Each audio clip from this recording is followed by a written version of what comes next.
call this meeting of the Church Civil of Universal City Independent School District to order. Let the record show that a quorum of board members is present, that this meeting has been duly called, and that notice of this meeting has been posted in accordance with the Texas Open Meetings Act, Texas Government Code, Chapter 551. The time is now 6 o'clock. Roll call. All board members are present. Dr. Gibson? Yes, tonight we're honored to have Nicholas Areola, and a second grader from Green Valley Elementary School, and Mason Holbrook, a sixth grader from Jordan Intermediate, to lead us in the pledge. If everybody will remain seated for just a moment, we're going to let the principals introduce them, and then we'll all rise for the pledge.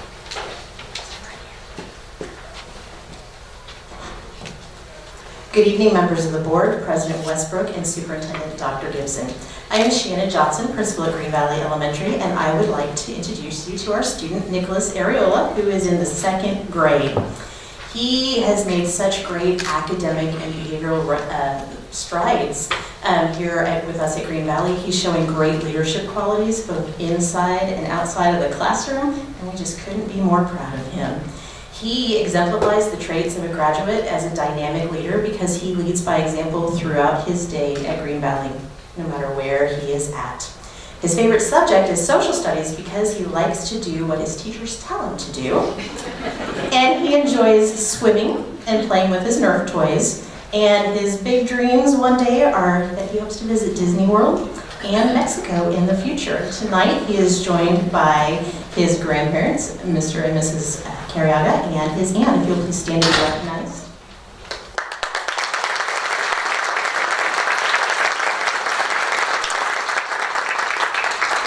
We also have two of his teachers here, Ms. Kara Castaneda and Mrs. Stephanie Hamilton, that are here to support him tonight. Nicholas will be one of the students leading us in our pledges this evening.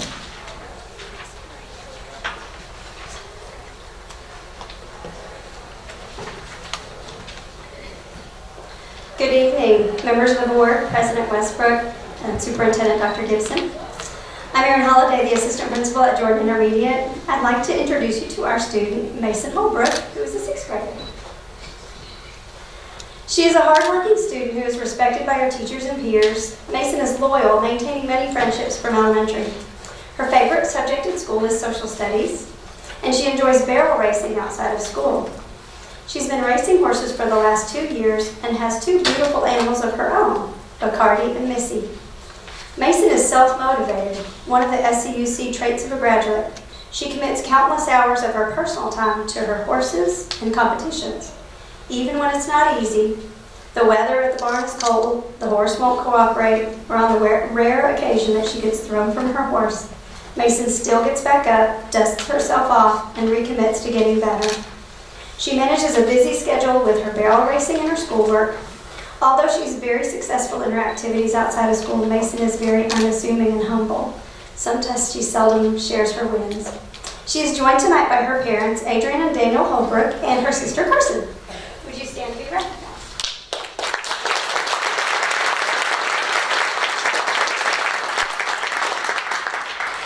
She is also joined by Tina Curtis, the principal at Jordan.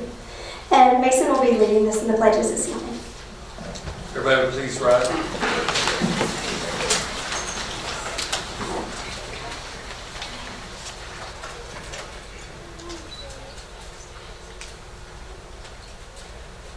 I pledge allegiance to the flag of the United States of America and to the republic for which it stands, one nation, under God, indivisible, with liberty and justice for all. Honor the Texas flag. I pledge allegiance to thee, Texas, one state, under God, one indivisible.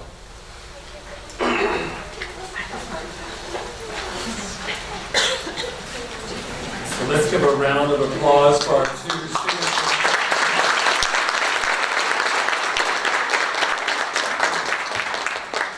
We have a barrel racer, and then Nicholas is sporting that country chic look, looking pretty good. White shirt and sharp-looking boots. So thank you, principal and students. Good evening. Before we get to the regular order of business, I would like to recognize the mayor of Universal City, Mayor Williams. I think he has the city council meeting at 6:30. I do. Well, it's a pleasure to be here, and I don't know how you did this to get an audience like this. How do you do that? It's pretty awesome. It's pretty awesome. Ooh, excuse me. Did you hear me? Yes.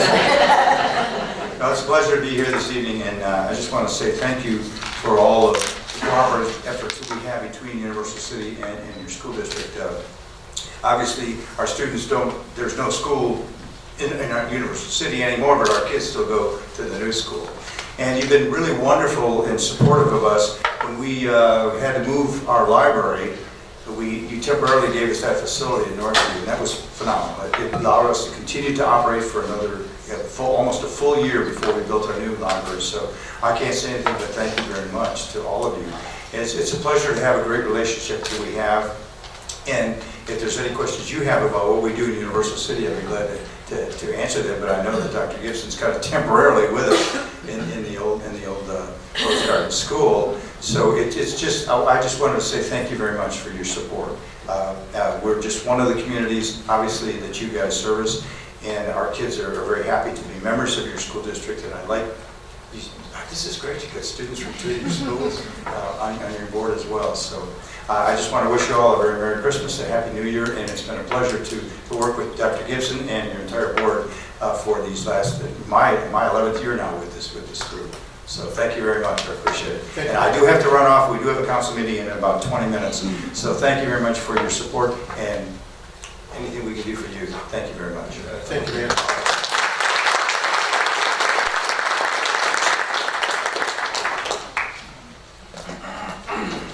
Next, I'd like to take an opportunity, sort of a pleasure and a privilege, to welcome all the students, their parents, community leaders on behalf of the school board for attending this meeting and participating, whichever level you will be doing so. The purpose of this general meeting, generally speaking, is just to make sure that the school district is running effectively in a financially, beneficial way, showing some fiduciary responsibility and making sure that the students here have the best principals, the best teachers, and they get the best education. And I think that's our job in the big scope of things. So thank you for showing up. And next on the line, Vice President's recitation of district mission, vision, value statement. Our motto is a district with passion and purpose. Our mission is a diverse community founded in trust and transparency, commits to empower all students to feel lifelong potential through inspiring learning experiences. Our vision is to inspire, innovate, and excel. Our values are leadership, character, commitment, service, and learning. And we have 4 priorities. Priority 1 is all graduates will be college and our career and our military ready. Priority 2 is high performing and an engaged workforce. Priority 3 is highly satisfied students, parents, and community. And priority 4 is efficient district and campus operations. Thank you. Next, we will have the board recitation of our belief statements. David? Yes, our first belief statement. We believe all students have the capacity to learn and excel. We believe a safe, secure, and supportive environment is paramount to learning. We believe living our core values of leadership, character, commitment, service, and learning. We believe engaging and interactive and authentic teaching creates empowered, inspired learners prepared for a changing world. We believe technology is a relevant tool that enhances learning in and beyond the classroom. We believe in a professional learning community that fosters collaboration for continuous improvement. We believe transparent, clear, and timely communication among all is critical to success. We believe measures of success go beyond standardized testing, and we believe that public education is defined by the local community with limited state involvement. Thank you. Now we will have the Vice President's overview of good governance indicators and board member ethics. So each month we highlight our good governance indicators and one of our ethical standards. And so one of our board member ethics that we follow is equity and attitude. And so our statements are, I will be fair, just, and impartial in all my decisions and actions. I will accord others the respect I wish for myself, and I will encourage expressions of different opinions and listen with an open mind to others' ideas. And we have a good governance self-check, and one of those is, we have about 10 of those, and one of them is our written board operating procedures are in place and are reviewed and adopted on an annual basis. And so just some of those are an annual review of our operating procedures as part of our master calendar. New board members are oriented to operating procedures within the first 60 days of service, and those are just a couple of examples of that. Thank you very much. Next, we will have the recognition of student representatives for the month of December. Dr. Gibson. Thank you, President Westbrook, and staff members and guests and students. So each month, one of the highlights of our meeting is to recognize our two students from our two traditional high schools. These students are the epitome of our traits of a graduate that we've already heard mentioned a couple of times tonight. We want, in addition to students being able to perform academically and through extracurricular activities, we want them also to embody the positive characteristics of being a dynamic leader, self-motivated, skilled communicator, service-oriented, and future-ready. And tonight we're honored to have Gracie Magassi, a 12th grader at Clemens High School, and Nia Conrad, a 12th grader at Steele High School, as our student representatives. And students, we're going to let you meet your principals at the podium, and they're going to introduce you, and we look forward to hearing from you tonight. We can go ahead and give them a round of applause.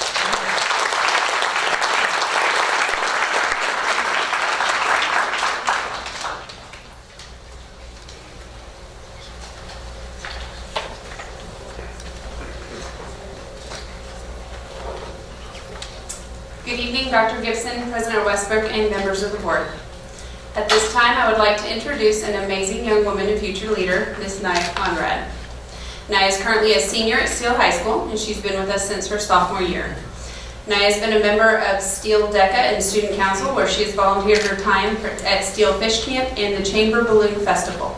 Nia is also very active in Steele Air Force Junior ROTC. She currently is the Deputy Officer of our ROTC program. Through ROTC, Nia manages her ROTC unit in the state Texas Adopt a Highway program. She's also participated in Model United Nations, where she was named Best Delegate in 2017-18 for the Model UN. And she has also received an award for the ROTC Air Command Award for Leadership and Integrity. Tonight, however, Nia is representing the Steele High School chapter of Business Professionals for America, or BPA. She currently serves as a president for BPA in its inaugural year at Steele High School. Nia has utilized all of her leadership skills, and she has gained throughout all of our organizations and activities to help build this first ever chapter of BPA at Steele High School. After graduation this year, Nia will attend Howard University in Washington, D.C., where she plans to study to become an attorney. Tonight, Nia is represented by her mother, Miss Yolanda Conrad. Please be recognized.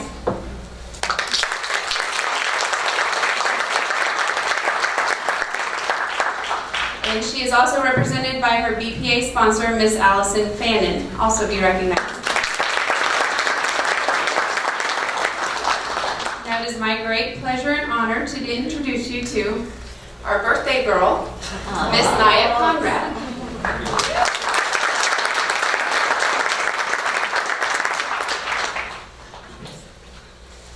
Good evening, President Westbrook, distinguished board members, faculty, and guests. My name is Nia Conrad, and I am here tonight to talk to you about the Steele chapter of Business Professionals of America, which is also known as BPA. I was elected as the first president of the inaugural chapter and would like to share a little bit about what BPA really is. BPA is a career and technology student organization whose origins have been traced back to the progressive era of the late 1800s to the early 1900s. BPA was officially formed as the Office Education Association, or OEA, in 1966 and officially changed its name to Business Professionals of America in 1988. BPA has a strong history as a student organization that contributes to the preparation of global professionals through the advancement of leadership, citizenship, academic, and technological skills. BPA is also committed to community service. Our chapter has nearly 30 members in its first year of existence, and we intend to grow even more as the year continues. In January, over 25 BPA members will be competing in the Regional Leadership Conference. The students will be competing in all clusters to include business and financing, management, marketing, cybersecurity, and small business management. If placed, the next levels of competition will be state in Dallas and then nationals in Anaheim later in the spring. As president of BPA, I've gotten the opportunity to market myself amongst my peers and higher ups. I've also learned much needed skills in order to be successful in the real world. I would like to say thank you on behalf of BPA to our sponsors and to all of y'all for your endless support that you give student organizations such as this one. Your impact is far-reaching and much appreciated. Thank you.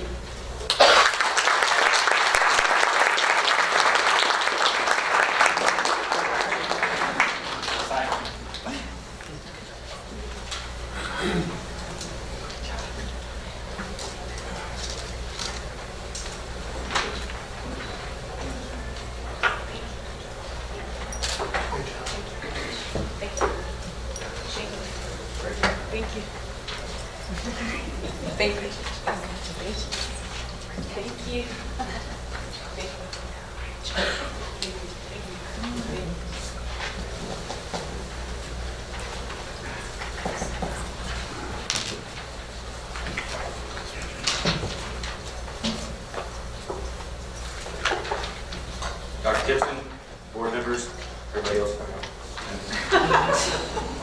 Tonight I have the pleasure of introducing Morgan Lagasse, or Gracie as we know her.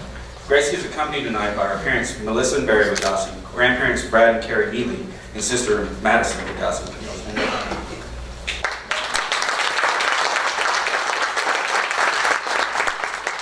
Laura Lounger, Gracie's business teacher and deck advisor, is also in attendance this evening. Gracie has been a student at SCUCISD since the 6th grade. She has been an active student at Samuel Clemens High School, playing soccer in the varsity level, and now serving as president of our DECA chapter. I remember talking to her father about DECA. He had just told me how Gracie had planned to do something in business when she graduated from high school and college. She had already started a company of her own and was possibly looking at getting her real estate license very soon. Did you ever do that? You working on that? Okay, working on it. You need to buy a house. Right. With so much drive and determination to be successful in business at such a young age, I could think of no other group that Gracie should be a part of. And she joined soon after. Not only has she been an active member of Samuel Clemens DECA, she has become a force to be reckoned with. She has taken the reins of an already successful organization and made it even better by raising the number of active members, creating new innovative ways to fundraise, and develop fun new initiatives to help grow and develop the business knowledge of her fellow members. She has taken the initiative to direct her fellow officers and senior members to work as mentors for the younger, less experienced DECA members, with the goal of developing the chapter into an even more successful group. Gracie is a strong-willed young lady with limitless potential. She is the living embodiment of the SCUCISD traits of a graduate, and even presented one of the traits this year at this year's district convocation. It is my honor to present a dynamic leader who is skilled at communication, self-motivated, service-oriented, and absolutely future-ready. Ladies and gentlemen, Gracie Lagasse.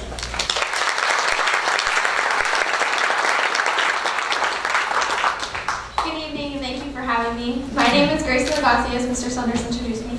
I'm a senior at Samuel Clemens High School. Throughout my 4 years of high school, I have remained active in different clubs and organizations, including soccer, lettering my freshman and sophomore year, and Key Club. The last 2 years of my high school career, I remained heavily involved in our Clemens DECA program as well as NHS.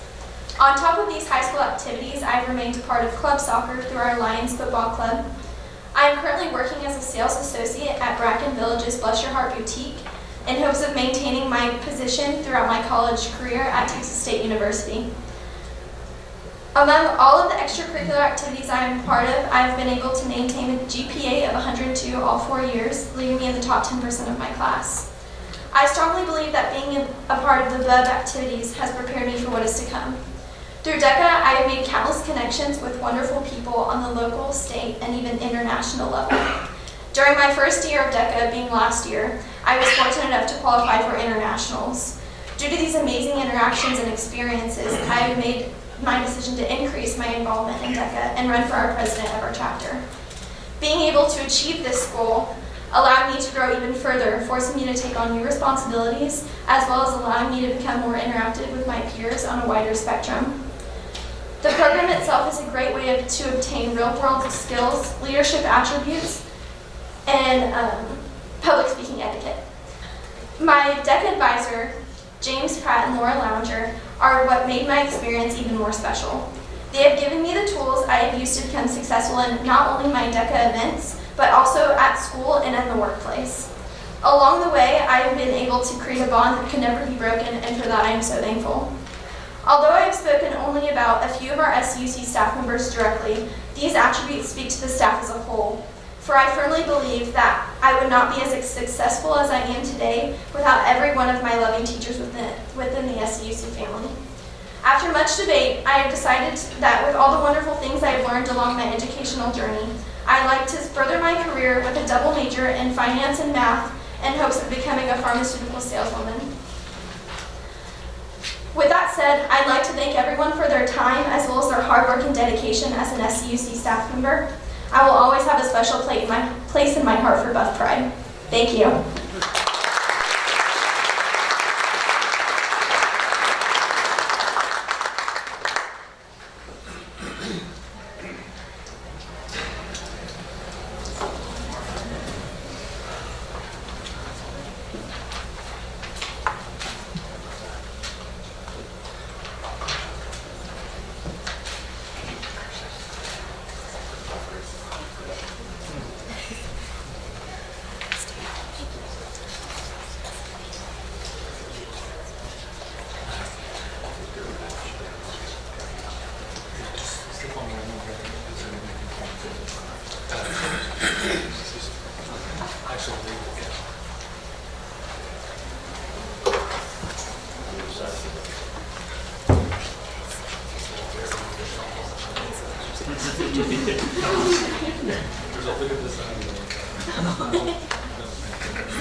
As part of the SCUC Community Partnership, we would like to acknowledge our numerous key partners and collaborators who are active contributors in helping the district achieve its missions and goals.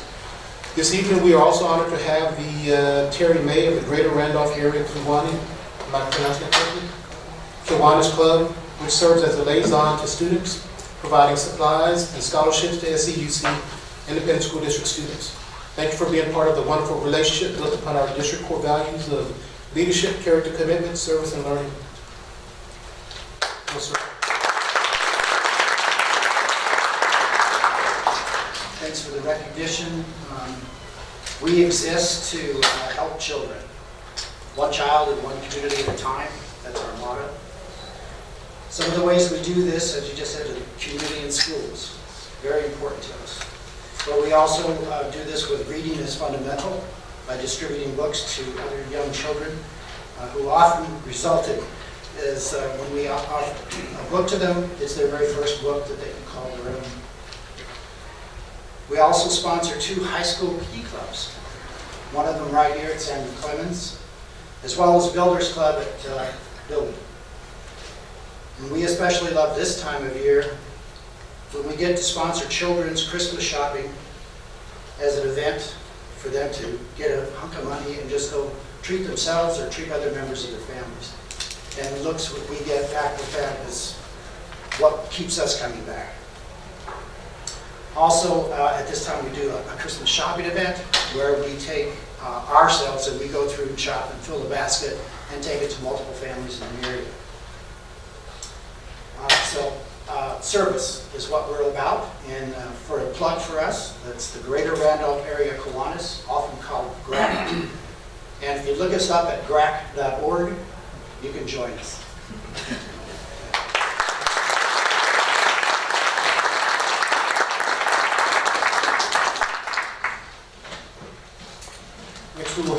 Goldhorn and Dr. Lindley for the recognition of principal representatives.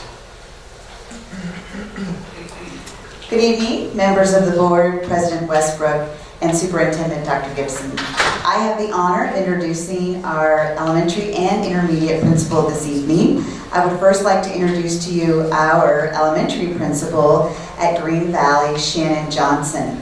Shannon has been in education for the last 19 years and been with SCUC for the past 17 years.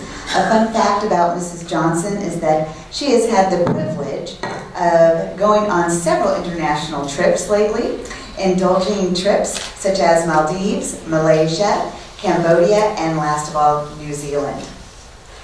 I'd like to present to you Shannon Johnson.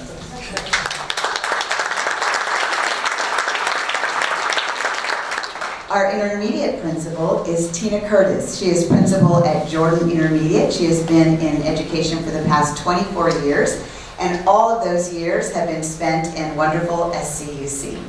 A fun fact about Tina is she was cast as a horse riding extra in a commercial in her 20s.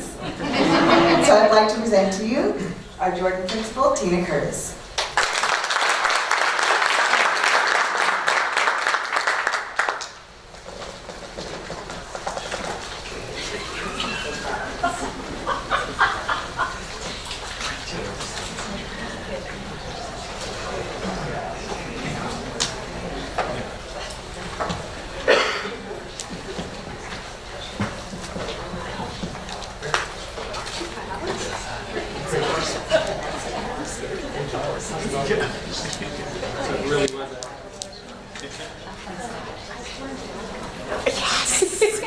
She checked me out at Justice this weekend.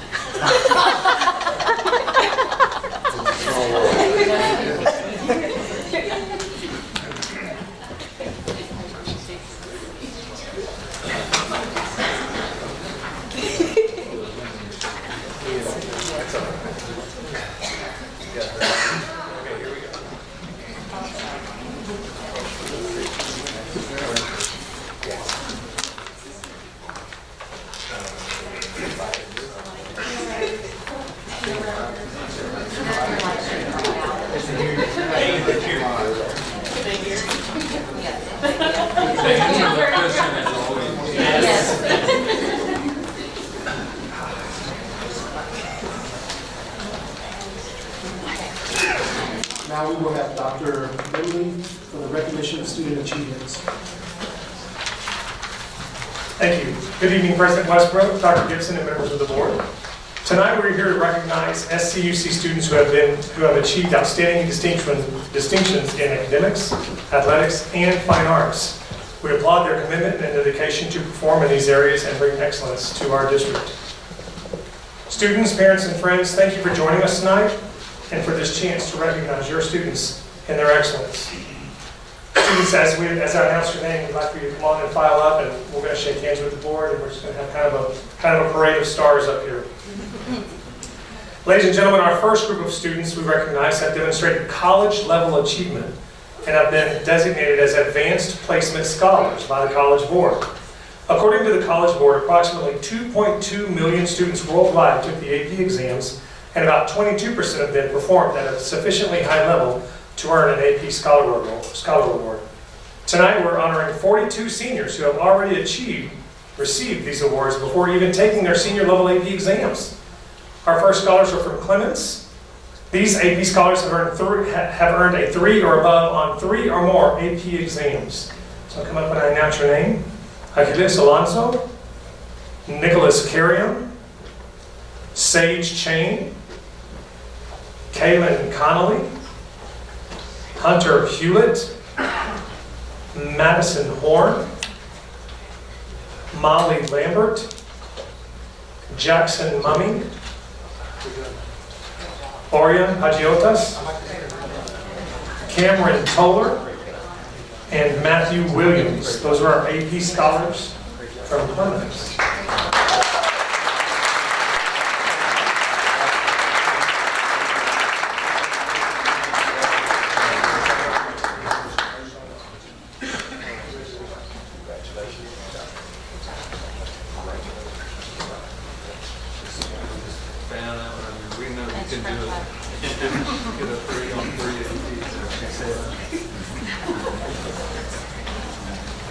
Let's scooch in, make 2 rows.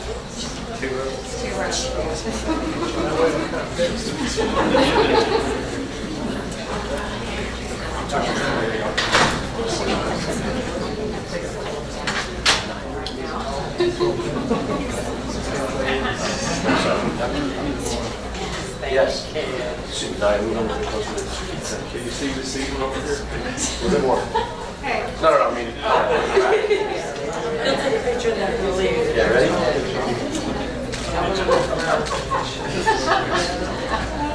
Okay, parents' turn.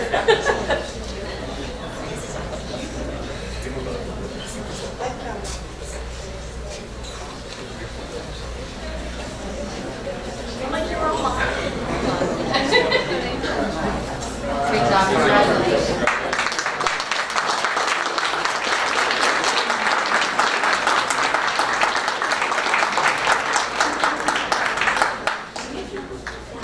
Thank you. Continuing our parade of stars, our AP scholars with honors from Clemens have received scores of 3 or higher on 4 or more AP exams so far. Hayden Musey, Lauren Stevens, and Nathan White. Please come on down.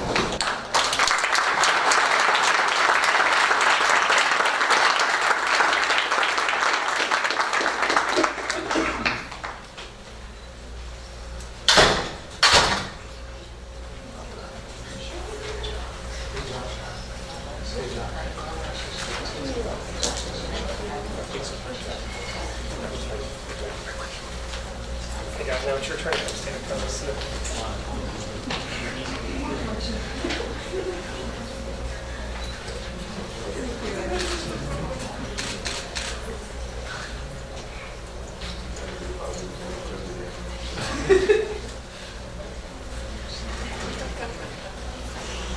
Good job, guys.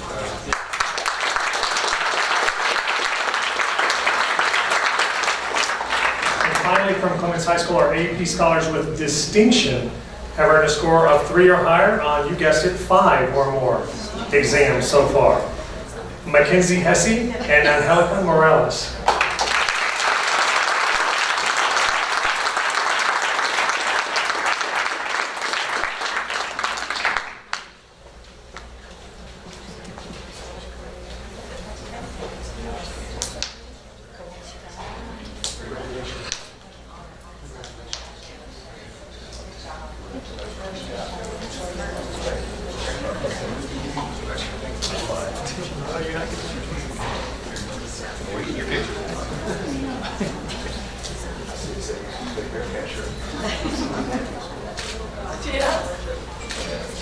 Great job.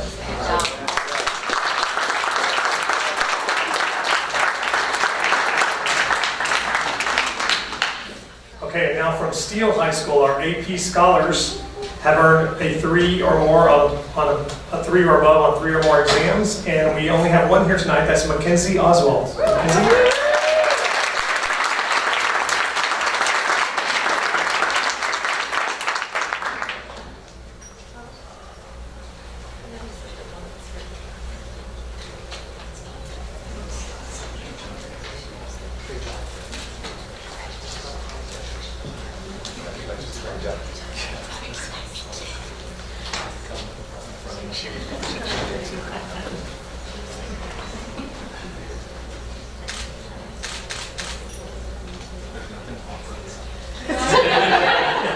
Good job.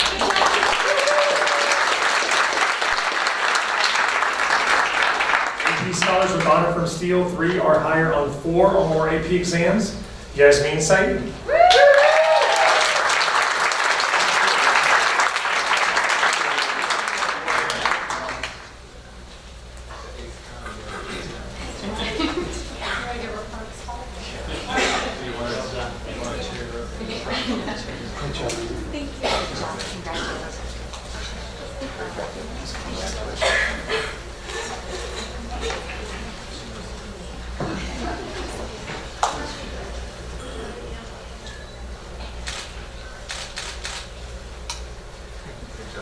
Way to go, Yasmin!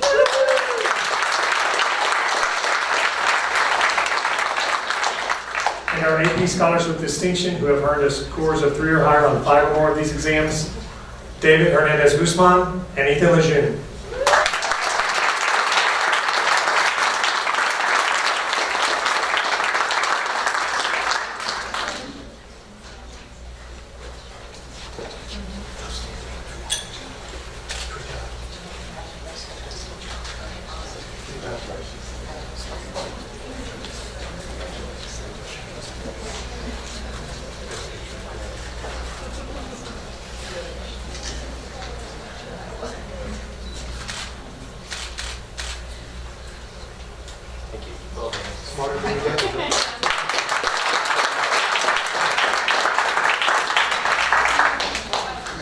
And now we'll move on to the athletics arena.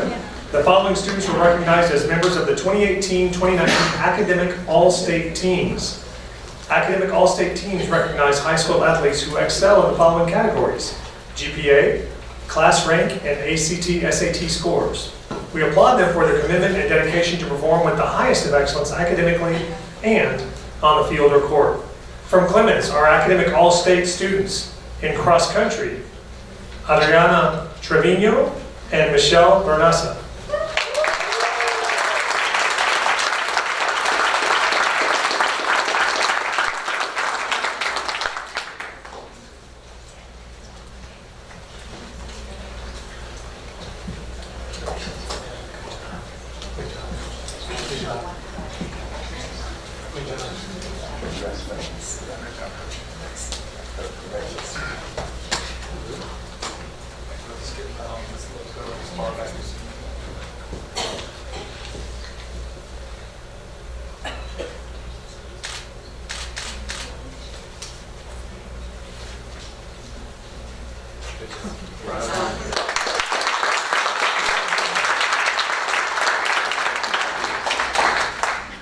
And from Steele, our academic all-state students from cross country, Ashley Adams, Matthew Gomez, Ethan Lejeune, Lauren Martinez, and Jesse Mejia.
We have one more athlete from Steele to announce, and that is in cross country, Lily Morrell. Lily was named to the Texas Girls Coaches Association All-Star Team. Come on up, Lily.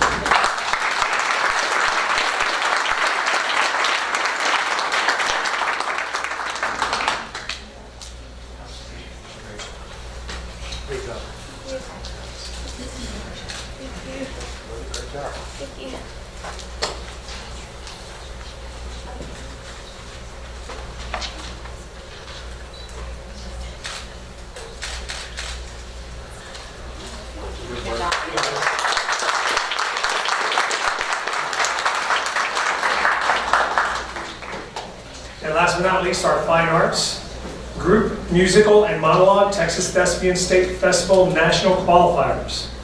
We now recognize our Steele Theater students who received superior ratings for their performance at the Texas Thespian State Festival. These students qualified to compete in the International Thespian Festival in Nebraska in June of 2019, where they will be immersed in the dramatic arts for high-achieving high school theater students from across the U.S. In monologue, Eric Liao.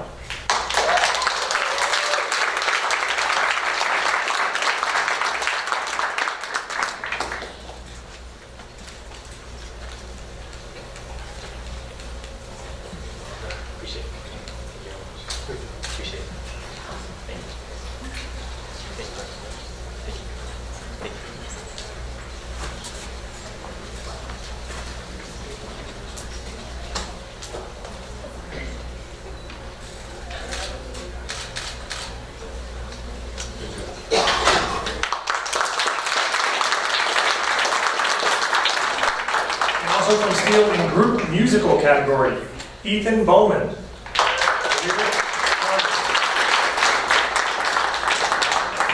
Lyric Carter, Ruby Duca, Lily Gordon, Olivia Guerra, Molly Herrick, Zachary Crenshaw Larkin, Isaac Leon, Jalen Mayers, Alexander Midkiff, Brooklyn Moore, Tori Olivas, and Aspen Palmer.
Thank you. That concludes our recognition.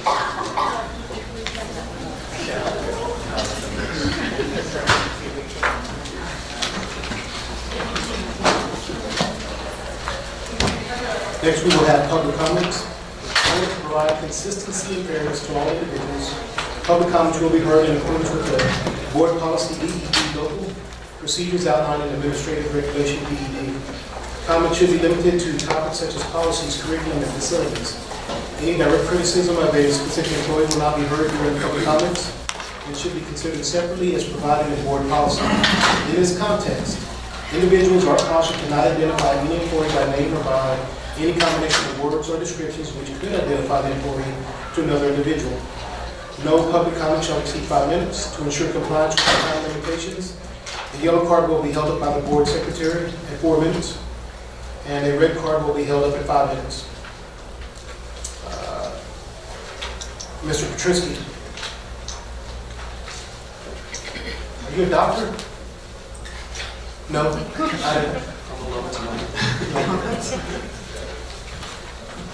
Dr. Gibson, School Board, thank you so much for allowing me to have the opportunity to speak. I would like to thank you for supporting the arts with a beautiful new Clemens Performing Arts Center. Thank you.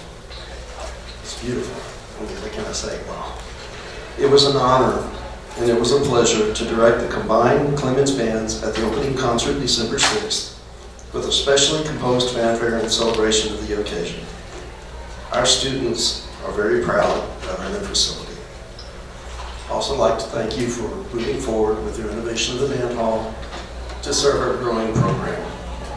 And one more thing, finally, it was a pleasure that the Fine Arts Department was able to be a part of the recent food drive sponsored by our district that will help our community. Again, thank you so much for all your support. Thank you very much. Superintendent update, Dr. Greg Gibson. Yeah, so just real briefly, there's, I'm just take a look on a few here. So I have just 4 quick updates, and appreciate this opportunity. And I'm not going to read all of this to you, but just want to share with the trustees and with the audience members that we are continuing our, you can see 2Q, or TQ rather, number 2 and TQ number 3. We're calling that internally tough questions, and then it ultimately becomes a blog of just questions around the district. So I just in the spirit of transparency with the board and just making sure that you're aware of the questions that are arising. And these are not one-offs. These are ones that we work through a process, that we have a group of people that represent the entire district say what's on people's mind. So the next round of questions that we're working on responses for now are what are the district guidelines for class sizes? What's the plan to refine structures for response to intervention? what are the short and long-term plans for special education to address staffing, serving and training all teachers to ensure student learning. And then we just this last week, maybe it was the week prior, pulled in a next set of questions, and these haven't been refined yet, so you can see that there's 7 of them actually, and I'll just kind of, instead of reading every one of those, just kind of give shortage of substitutes, benefits, self-funded health insurance, substitutes, marketing plan for charter schools, or to be awareness of charter schools, and then some accountability questions. So just wanted to draw the board's attention to those. Also, the board later tonight will approve the legislative agenda. This next update, it has a question in it. We don't necessarily have to answer it tonight, but I would like you all to just think about it. So each year, we presented our legislative priorities. There's anywhere from 5 to 6 or 7 of those. The session progresses, and we never really close the loop at the end of the session. So what I would like to ask the board to consider, and again, Mr. Westbrook, this isn't necessary for discussion or not, because that would maybe go to post it, but I just want to plant a seed of thought that if we would take each legislative priority, and on page 6 you can see that like the first one is increased public funding, or funding rather, for public education. And then we assign what we believe an A would be, what a response that would be warrant an A, and then what a response that would warrant a B, and a response that would warrant a C, and a D, and an F. And then utilize this rubric and make sure to be very transparent and upfront with our legislators, not spring it on them at the end of the session, but go over it with them actually at the beginning of the session. We haven't finished all of these, we just kind of started on this, but I just wanted to kind of give you all, and they're going to need some work over the next, we probably have, I realize the session starts in January, but it doesn't really ramp up in earnest until, February and March, and so we could probably have this ready by February and March if we chose to move forward. It's concept, I just want to get some feedback from you all in the next 60 days or so if you think this might be a good idea. I vacillate back and forth. There's a part of it that kind of feels punitive, in some ways, and then there's a part of it that feels like, okay, we should be really clear about when we say increased funding, what do we mean that would be the ideal, and then what would be okay, and then what would be harmful to us. We rarely delineate those 3, and so this is a way to delineate those. Is this ultimately designed or intended to be some kind of public document as well, or just kind of a guideline to discuss with legislators about this? Well, that's a really good question, and I think we were thinking internally as a guideline to them, and not something that we're going to put out, afterwards, gotcha, or whatever, but just an internal measure that we would share with them. Nice. I think that's a really good question, and I think that our approach would be more to just show them some clarity around these. Then we also met Ms. Seaver and Mr. Westbrook, and I can't remember if there was a third board member here with our elected officials. Was that were you here? Okay, Jerry was here, sorry. It's been at least a day ago. And one of the outcomes from that group that we were meeting with was the consideration of listing 3 topics that all organizations, and in this case we just put Guadalupe County on here, could agree to. In other words, we have these 7 or 8 legislative items that wouldn't necessarily be the same as the city of Seguin or the city of Marion or even Marion ISD or Seguin ISD. But these 3, all organizations we believe in Guadalupe County could agree on. And it's traditional schools are the backbone of our county, support public education, the consideration of a 2.5% tax appraisal cap without a major infusion of state dollars would have a devastating effect on local government. And then the third one is local control, and we submit a letter that, we hear some talk about local control being important to state legislators, and then we see it every 2 years disappear. And so we're asking kind of for a hard line of some regaining of local control for issues. At the end of the meeting, they had asked us to just put together a draft, and so this is the draft. It's still a rough draft. We'll send it out to everybody to take a look at. And then we'll make sure that we have the right signatures on there and all that. Yeah, and if we can get that group to sign off on something like this, then now the way I envision is that we're holding this up as kind of a broader one for the whole county, and then we have the SCUC legislative memo as well. And I think we're going into this session being very clear about some things, especially if we use the A through F rubric with them as well. Then the last thing is I want to just take a moment, pardon my back for just a second. Ran out of room a while ago. There were so many kids being recognized. It's a good thing. Miss Seaver, I believe, attended this last week, and we appreciate her doing that. And I was going to a TRS meeting where I certainly would have been there, and I think Dr. Edwards and Ms. Cannon attended, and others. But I appreciate you guys going. But we've really, as a part of our move to our partially self-funded health insurance, we've really emphasized wellness. Now, that's kind of a financial reason to do it. There's a human reason to do it too, that we all work up here every single day and we spend so much time up here and, not with our families and all that, that we really need to try to do better every single year, taking better care of ourselves, me included. And this time of the year, maybe not a good time of the year to bring this up, as I think about what's happening tomorrow, with gifts and all of that. But this is about for the rest of the time. So Ms. Cannon submitted some of the work that we've done with our wellness program to the San Antonio Business Group on health. And we just thought, let's just submit it and we'll get some feedback and we'll just, it can't hurt. We'll see, kind of where we stand. And we actually achieved a gold level for our healthy workplace environment in year one. If I understand it, there's a platinum level. Platinum. And I had already heard that we will be getting platinum. Is that what I heard? We'll work on that for next year. And we'll be working on platinum for next year. But you want to say something? Yeah. So the folks that I went with, I was encouraged. They seemed to be really excited about the whole idea of this whole, being healthy and everything. And so much so that there were not even donuts at this place. So the folks were motivated to and the first thing out of their mouth was, we want platinum for next year. So I know that these folks are looking at things that we can do in our district, and definitely ties back to us being self-funded, which really helps with us and helping us take care of our employees. So I appreciate the work they do.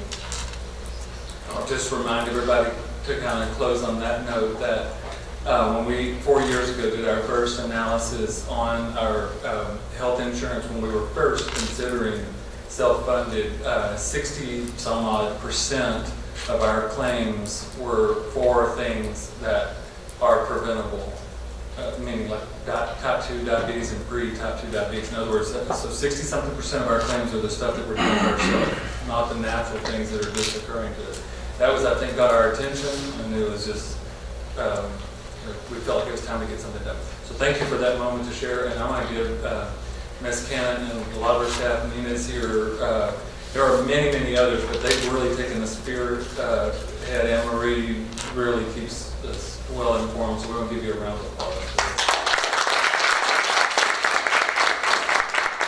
Who's the rest of your staff? Who's in charge of it, of your health and wellness? Currently, Anne-Marie Williams, our receptionist, she's kind of the major portion of getting the communication out to everyone. Our list manager, that position's vacant right now, but they help with that. And then also we have on loan to us a wellness coach from United Healthcare that really primarily helps us get organization and communication through this as well. And then we've established a wellness champ on every campus and every department. And they help us get the word out as well and give us ideas for looking for wellness ideas and activities. Thank you. Paige Malone, we have the financial audit. Yes, thank you, President Westbrook, Dr. Gibson, members of the board. It has come to that time in the year when we are to submit the 2017-18 financial audit to the Texas Education Agency. And tonight from Patillo Brown Hill, we have Angela Verdusto, who will come to the podium and present the 2017-18 financial audit.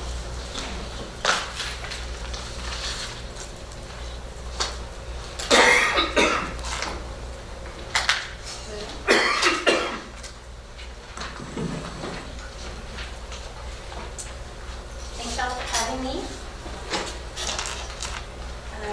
My name is Angela Verduzco. I'm a manager at Patillo Brown and Hill. Thank you again for having me out here. We came out here during the summer for a week of planning. During that time, we take a look at controls and processes in place. This year, we spent 3 weeks out here for the audit, and during that time, we take a look at source documents and just ensure that the financial statements are materially correct. I think all of y'all have a copy of the report, correct? On page 2 is the opinion letter. Our responsibility is to express an opinion on these financial statements in accordance with generally accepted auditing standard. The district received an unmodified opinion, which is the highest opinion that can be rendered. Page 5 is the start of the management discussion and analysis. And page 13 is the statement of activities. The ending net position of the governmental activities at the end of the year was a negative $91,979,046, a decrease of $71,505,086 from the prior year. During the fiscal year, GASB 75 went into effect. It was a new standard. That new standard required that the net other post-employment benefit liability be recorded on the financial statements this year. And the standard also required the prior period adjustment of $74,963,553 on page 14. This is affecting all schools. This is not just Shirk Cibolo. So that is a major change in effect that went into this year. On page 17, we can take a look at the general fund.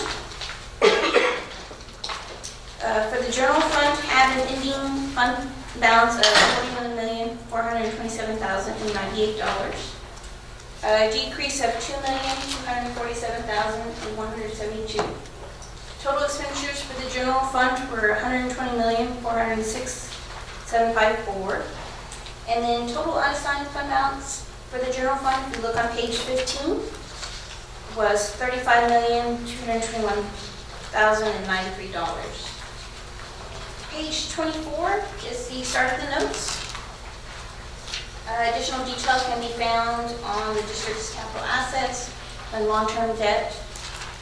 During the fiscal year, the district did issue $49,245,000 of unlimited tax school building bonds, Series 2017A, for school facilities. And finally, as part of our audit, we are required to consider internal controls in accordance with government auditing standards. Page 76 of the report outlines that letter. We are required to communicate any material weaknesses, any significant deficiencies if we come across anything. We have nothing to report, so please. On page 80, it notes the district's federal grant activity. This year, federal grant expenditures totaled $7,639,149. And the district had a single audit, and that's listed on page 82 of Title I, Part A, and Impact Aid this year.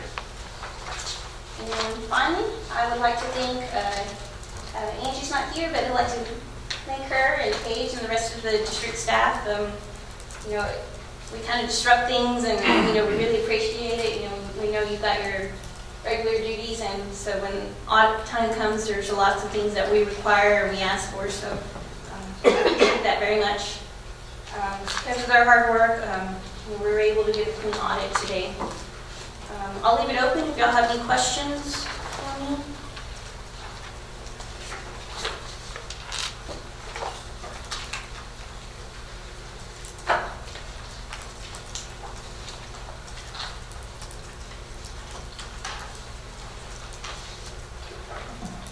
Grace. No. It's like a nervous silence right here. Just wait. I'm an auditor, you know. How long do you wait? 20 seconds before you just, how long is too long? I'll leave it, you know, There's no questions. Any questions? No? okay. Mr. President. Thank you.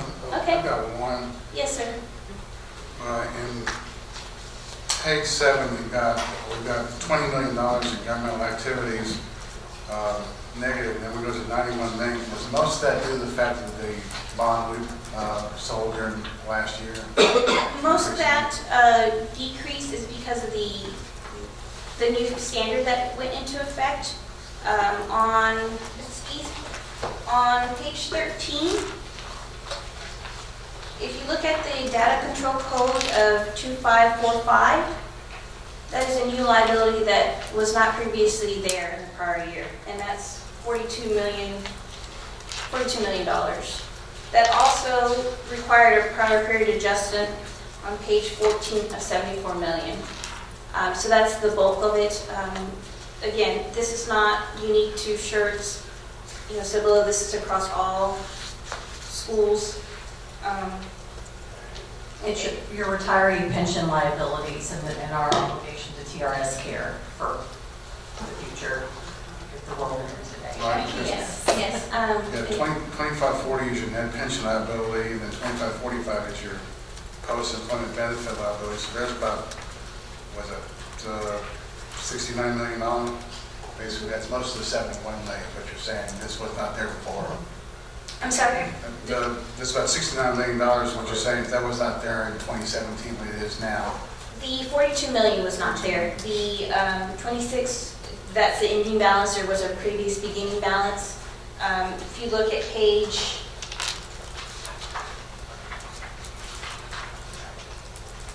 I'm sorry, that changed, but it had a beginning balance that the code 2540, that was in last year's report, similar, but the big one is that 2545 code that went into effect this year. Is there any rationale for why they did that? If you, Well, without getting into politics. the basis of that standard, the GASB standard, was to let users and financial users be aware of that liability. So much like a business type, they have that liability. Governmental entities were not required to have that on there. And so that standard 75 now requires that, in the hopes that it would let others, users, be aware of that. So what's the net effect of that? So we're have unfunded mandates going forward, or is this just spreading out of the entire all government entities in the country?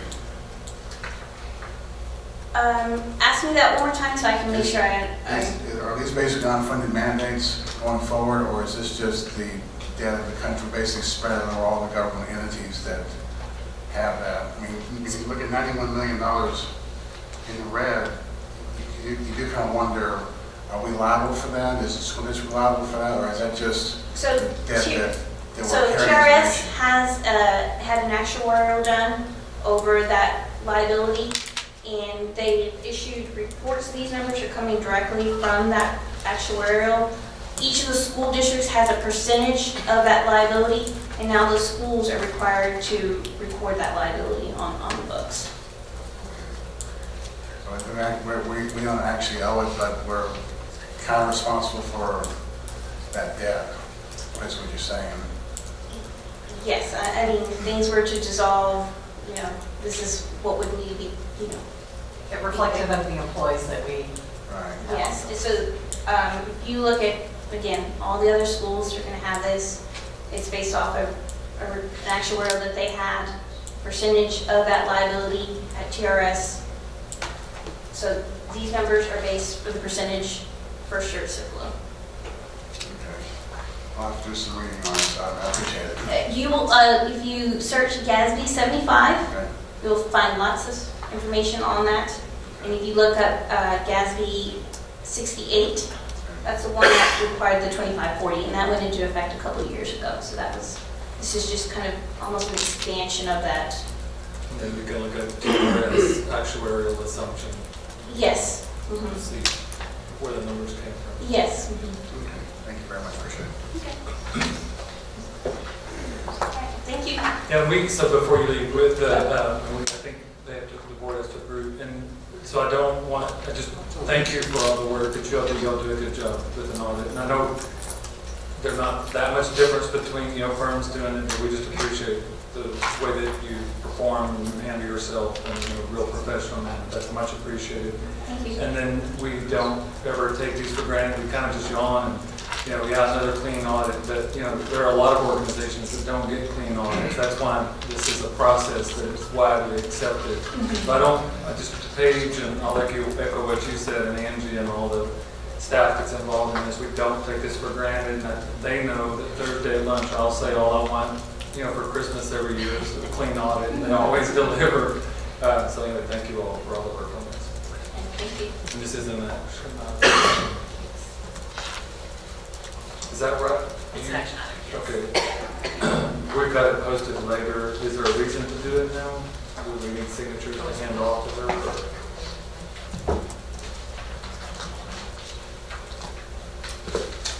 Where is it posted? The motion is posted in the agenda. Mr. President, I would suggest just go ahead and doing it since the representative is here. That's fine. That probably would be a good idea.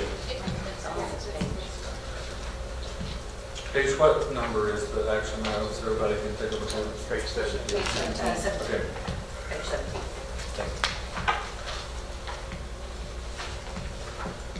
Need a motion?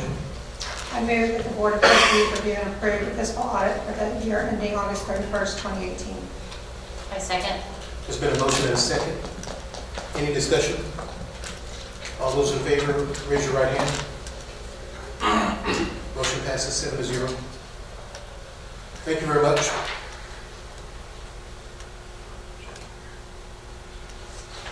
Now we will have a review of trustee visibility and commitment within the district. The good governance self-check addresses the expectation for trustees to discuss, review, and measure board advocacy for the district within the community and with our governmental entities, and develop procedures to actively strengthen community partnerships to improve overall performance and stewardship of public services. And I'd like each board member has an opportunity to discuss their board advocacy and what they've attended within the district over the last month since our last regular board meeting. David?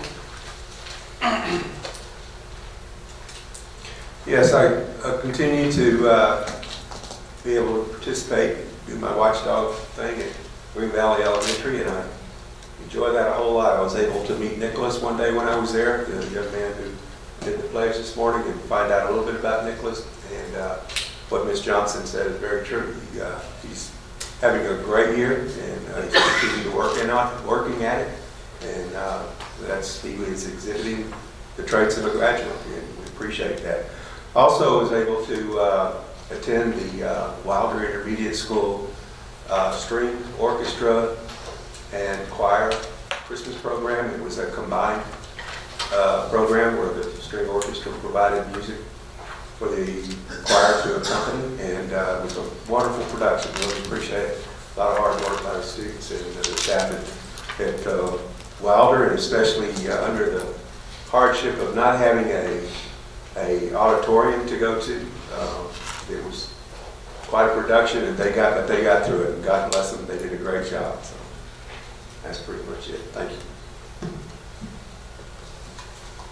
I don't have anything to add this month. It's been one bad month for me, so I'll make it up. I was able to, a couple of holiday things, attend the first annual Clemens Holiday Bazaar. Santa was there. That was a fundraiser, I believe. And of course, there was basketball games. And then also there's a few of us that was in the Cibolo Holiday Parade as well. Hero candy. Does not go along with our wellness. Okay. $73.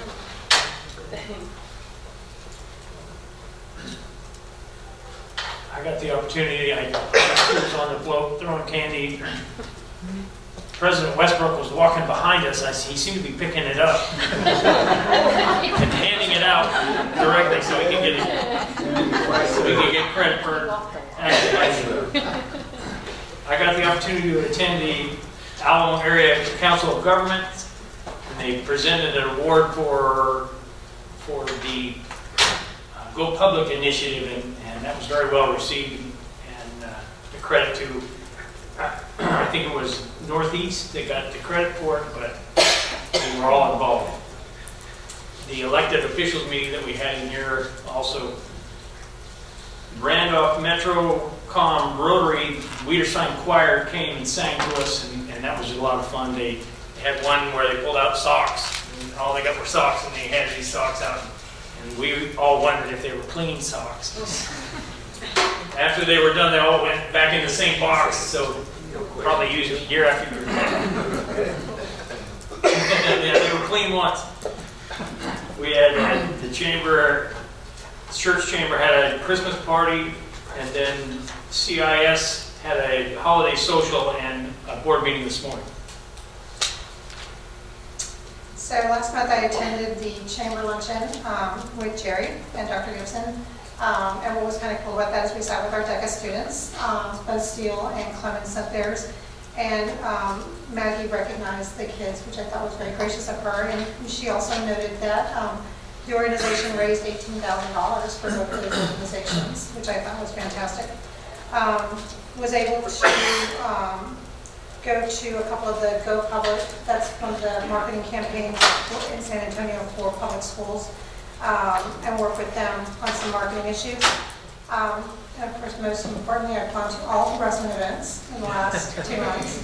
And I do want to put a plug in that tomorrow at Steele, there is a quad. Steele is putting it on, so I know y'all all want to go.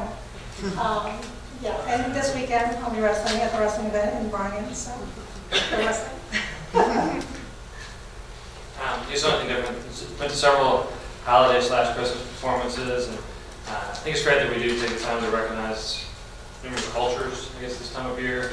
And I think it's also good, you can almost tell for a lot of parents that may be the only opportunity that they really get to go to a campus sometimes and spend time on that campus and just see what's going on at our school. So I think it's a wonderful thing to do that this time of year.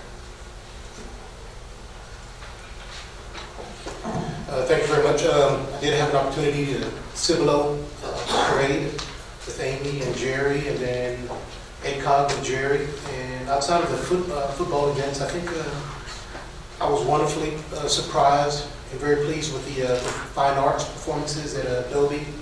I think that was the Jazzy Winter, or was that the choral? There was one that was a band at Adobe, and then there was a choral performance, choir performance from over at Steele High School. And so those are very amazing, some very good singers. And I think you can see the progression in their advancement from the 6th grade choirs all the way through the varsity choirs at Steele. You could see it, and it was wonderful. I enjoyed it most, so thank you very much. If the board doesn't have an issue, we will forego the board recess and move forward unless anybody needs to take a recess. Does that mean that our student reps have to stay for another 3 hours? Amy has something to say. Although I just said, they have semester exams. I know they're dying to study for right now. So Gracie and I are running. Thank you very much. We'll give you another round of applause.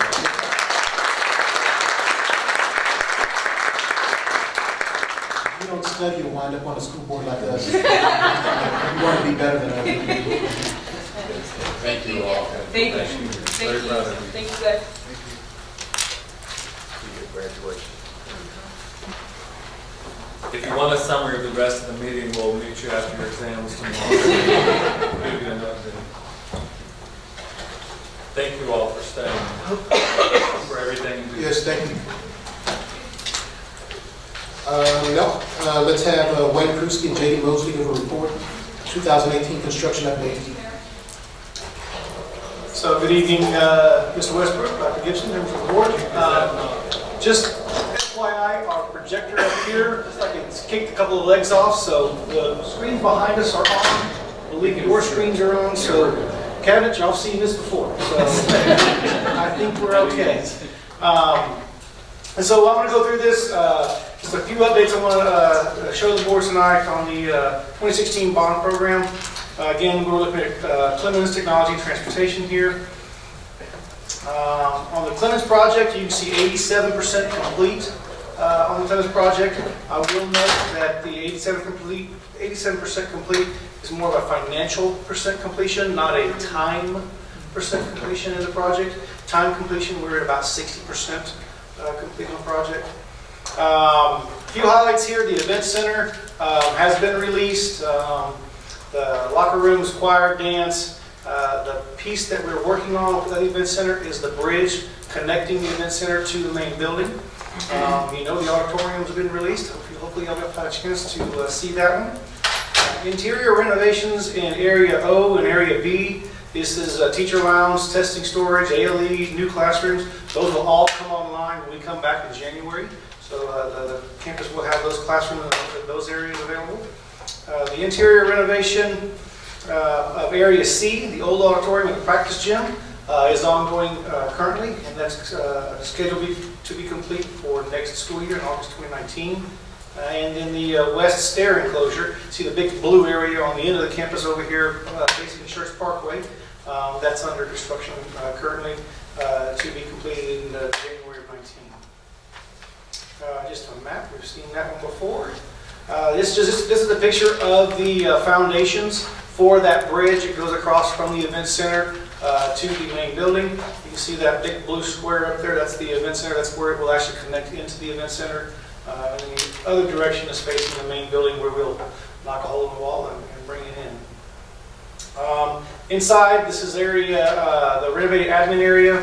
Again, expected completion this December. We're just doing punch items in here. This will all be ready for campus when we come back in January. More of the renovated admin area. There's mailboxes, storage vault, nurse's office there in the background. You can see, again, this area will be something that will be available to the campus when we come back in January. We're looking at this as the B102 through 108. This used to be, kind of neat here, used to be the boys and girls locker rooms for the auxiliary gym. So now you can see the pictures of what that has become now. So now these are classrooms. Again, these are all going to be open starting beginning in January when we come back. Just another picture. This is the same area, but upstairs in the B hall. This is B classroom. There's a HOSA, the Combi lab, prep area, forensics lab in these areas. Looking outside, you can see that our auditorium is gone. And then the hole you see there is the auxiliary gym. This is inside the auxiliary gym, so you can see that we've begun the work inside the auxiliary gym. They are erecting the steel. Remember, this will be a two-story structure inside of that auxiliary gym. And this is going to be CPE classrooms. This is the outside, that west stair enclosure. I spoke a minute ago, the big blue area on the end of the campus right now. This is just enclosing that area so that we can increase circulation in the campus. And that's it for class. Questions? I noticed that we've moved some portables. Is that because those classrooms are opening up in January? It's twofold. The portables will move because at the end of the project we will be coming in with parking in that area, as well as we're opening up those 10 new classrooms in the building so we can bring kids out of the portables. They're not all coming from portables. Some of them are coming out of the A-wing because now we're going to jump into the A-wing and get some more over there too. But yes, ma'am, we're going to have 4 portables leaving during the holiday. Other questions on 16? Let me just ask real quick about portables. I know the visual is we put up a portable city, then we take the portable city down, and then we put it back up again, and we take it down. And it kind of just, the last decade has kind of been that way. Yes, sir. Do we then use them somewhere else, or do we then give them back in a sense? I mean, because some people say, why not just leave them there? Because we're probably going to put some more down the road anyways. I mean, I've heard that over the years. So Yes, sir. what's the philosophy on coming and going with portables? So the portables that you see in our district, the district actually owns. And so the portables are relocated according to our enrollment numbers. So you can, as we saw, it's a good example of this with Sipple. We had 7 portables in Sipple, and when Cipolo Valley opened up, we were able to start moving those portables to other campuses that now were stretched to their capacity. And so as we build new campuses, that stretch goes to a different place. And so as Clemens gets more classrooms inside, we'll be able to move those portables to areas that need it more than Clemens will at this time. And you're right. I mean, some of these, as steel continues to grow, some of these will switch back over to steel. And so it is kind of a dancing game. It is an effective tool in managing faster growth for our school district. Moving them costs us about $15,000. Buying a new one's about $100,000. So it seems like a dance, but it's really well worth it. Thanks. Okay, and then I'll just give a quick update on the 2013 bond. So the 13 bond, if you remember, is the passable HVAC. There's no changes on that from what we did this summer, but to let the board know, we will be moving back into Baelish come January. And so our HR staff, our superintendent's division will be back in the building over here starting in January. So that's on that.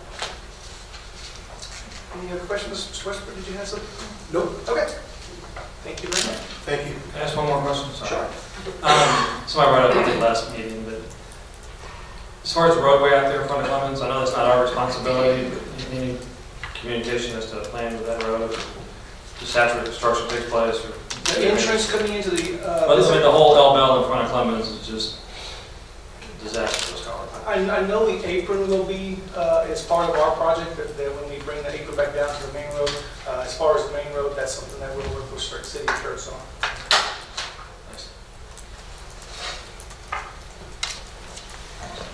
Matt Rivera, purchase of two special management fees under certain cooperative purchasing contracts. Thank you, Mr. President, members of the board, and Dr. Gibson. This is an annual statutory requirement. When a school district enters a purchasing contract valued at $25,000 or more under this section of the Education Code and Local Government Code, or under any other cooperative purchasing program authorized for school districts by law, will document any contract-related fee, including any management fee, and the purpose of each fee under contract. So our total expenditures for management fees is $3,472 for this past year.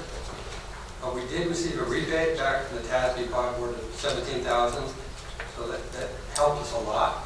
However, the purpose of purchasing cooperatives is to save us time. Instead of spending a typical 90-day solicitation period, you go through a purchasing cooperative. Depending on the purchase, if it adds value, we'll go through the purchasing cooperative, but we have the staff to do our own solicitations as well. It's just another tool that we do use from time to time for technology, for school buses typically, and other areas that rise to the occasion. If they're the right tool, we use those. It's just a report with the information required.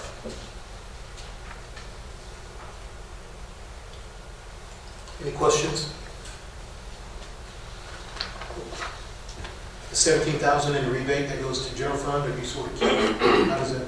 Yes, it goes to the general's fund. We're looking for the general, and we want to have a word. You go ahead and go to the general? We can get some of that. But no, it always comes back to the general fund, and it's distributed where the needs are the greatest. I'm sure it is. And then the purchases for both buses and white fleet, the white fleet meaning like Suburbans and... Yes, sir. Our maintenance vehicles, our route vehicles, our child nutrition vehicles, etc. Thank you. Report, purchase of two special needs buses, Francisco Perez. Good evening, Dr. Gibson, President Westbrook, and members of the board. This is just a report item, no action required at this point. And this is a report to inform the board of the purchase of two special need buses using 2016 bond funds allocated for bus purchases and contingency. In order to meet current and future enrollment needs for students receiving special needs transportation, we are in the process of soliciting quotes to purchase a cooperative for two special need buses. These buses will service students receiving home to school and school to home transportation, as well as students receiving services through the 18+ program. Once the buses are purchased, they will be included on the monthly purchase order report presented by Mr. Rivera. And as far as the cost of the special need buses, it's approximately $190,000. And to cover the cost, we will use the remaining $78,474 allocated for transportation from the 2016 bond, and the rest will be covered by the bond contingency funds.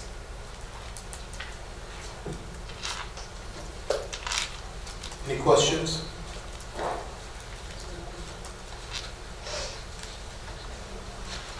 Okay, thank you very much. Dr. Edwards, discussion of the school year calendar.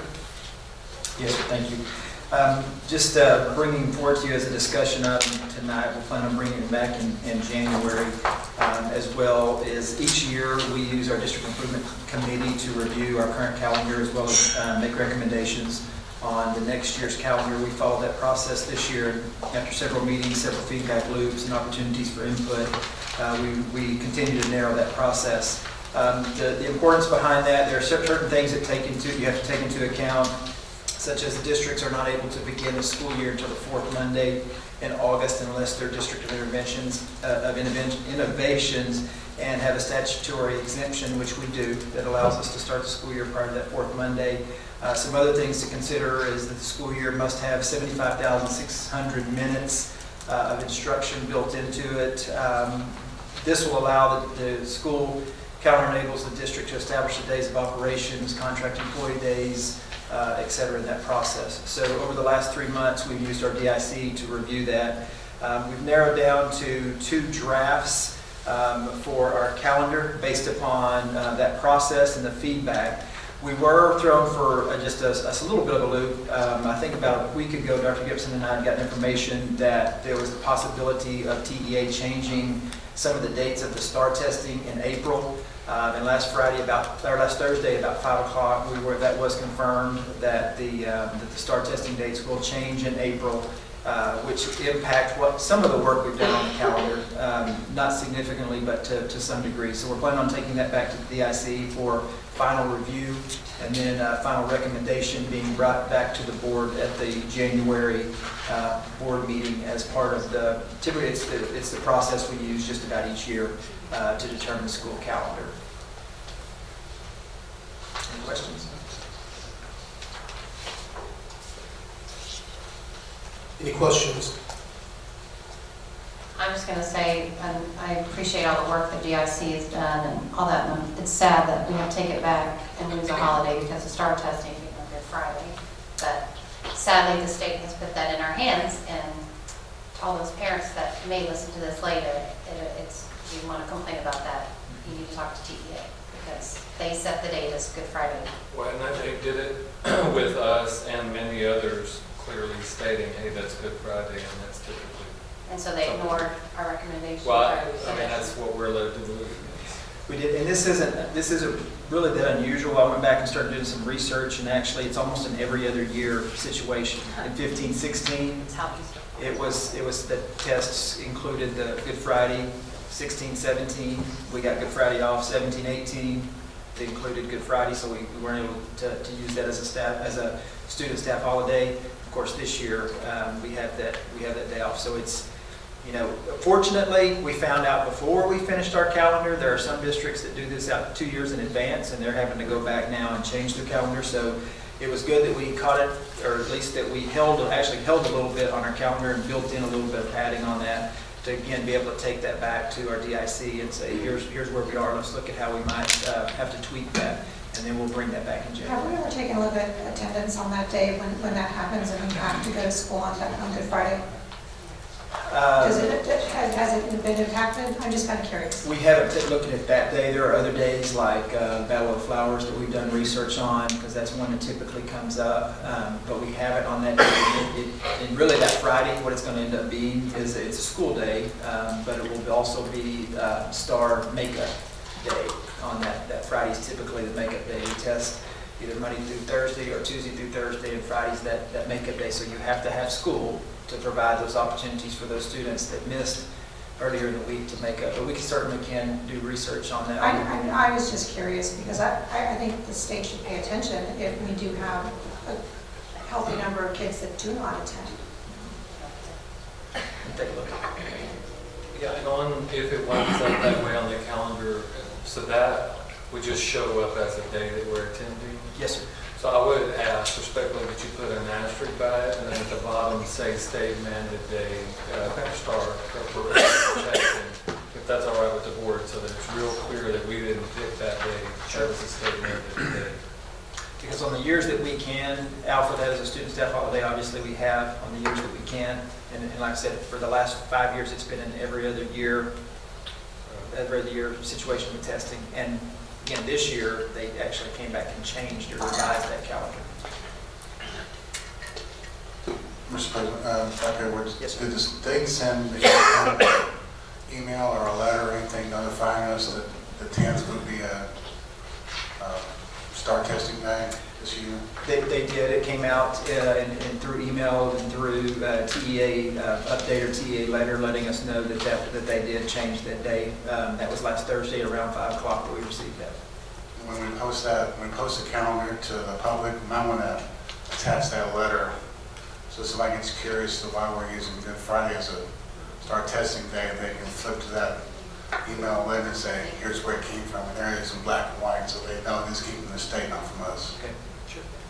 That's good, and then that's a great idea, and then tomorrow we're doing a board update, and we can put our hands on it really easily for Priscilla. We'll stick it in the board update so you all can see where we got it last week. I'm just thinking about making it available to the public.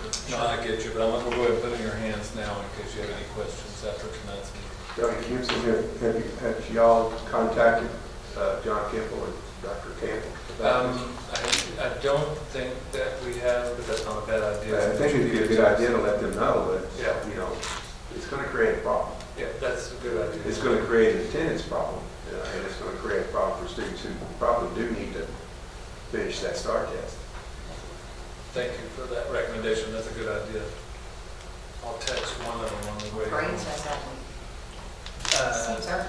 That is, I'd have to go back and look, but it's a significant. Is it SSI? I believe so. So there are some SSI in there, and there are some of the others. I'd have to go back and look at the specifics of that. Any further questions about the 2019-2020 proposed draft calendars?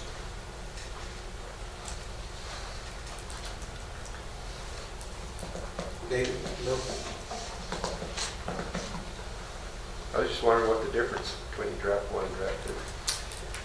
One of them is the start date, so there were, actually that's the biggest okay. difference. Was one of the requests was to have a little bit shorter week, but also to have that Monday for preparation day on that. So it's really, that's the significant difference between those two calendars. And then we'll have to look at how that impacts the other holidays. Christmas is always one, depending on whether you go the last Friday of December or not, is typically where Christmas falls. And so looking at all those different things. Yeah. Okay. Next we have Kelly Kovacs, staff development waiver. Right, so as we're talking about the calendar, we also have to talk a little bit about professional development because it's part of that. And for the last few years, we've come to you all with a professional development waiver from the state. And that's actually changed a little bit over time. It used to be a full day that we would ask for, and then it was half days. It's now 2,100 minutes that we can ask for from professional development as the state has changed the instructional minutes requirement. So we've done this the last few years. Last year's waiver looks exactly like this year's waiver. It allows us to use, as I said, 2,100 minutes for professional development during the year. Rather than student instruction time, we can allow the students to, we've been using it this year for early release to allow our teachers time to work in PLCs. We do have to send documentation to the state showing how we use that time truly for professional development. So we've been doing that for the last few years and we'll continue to.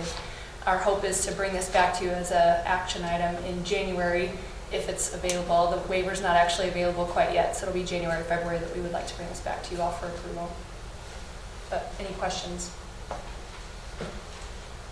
Any questions? You said we've done this historically? Several years in a row. Dr. Edwards, do you remember how many years? As far as the request for a PD waiver, yes, it's been many years. I don't remember the exact number, but it's been several years, probably prior to 4 or 5 years ago, and then it changed a little bit when they changed from the 75,600 minutes. So the last decade for sure. Probably so. We asked for this when I was in the staff department. I think you make the rounds from Kovacs to Edwards to Cannon to Dr. Gibson. Everybody's in agreement. Everyone's happy to pass it off. Well, has it been here for 1 year? Has it been here for 4 years? Has it been here for 100 years? With love. Yeah.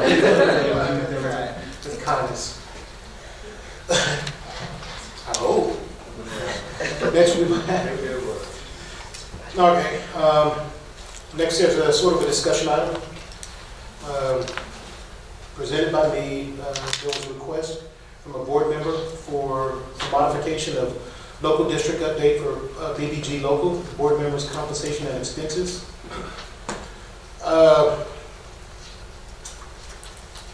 The bottom line, board members, I think the request was board members will not be reimbursed for out-of-state travel expenses other than travel to Washington, D.C. in a budget year when no salary increase has been approved for district employees. If a board member chooses to attend an out-of-state conference during said year, the board member shall be responsible for their expenses. The board committee, consisting of myself, Ed Finley, and Gary Emmett, met on December 4, 2018 to review the requested amendment to this policy. The consensus of the committee was that no change be made to policy BBG local, as reimbursement for costs associated with out-of-state training, conferences, and presentation is addressed in board operating procedure and the board training role and authority that is attached in your documents. The relevant board policies, the board policy, BBG, and then of course the board operating procedures. And I asked Dee to give me some follow-up information on May 15th, the May 15th regular meeting. We did, the board approved some background. The board did approve that, let me see, 4 estimated costs in the amount of $2,500 to $3,000 per person associated with this travel will be funded out of 2018-2019 general operating budget. Mr. Perkins gave a second. A brief discussion was followed.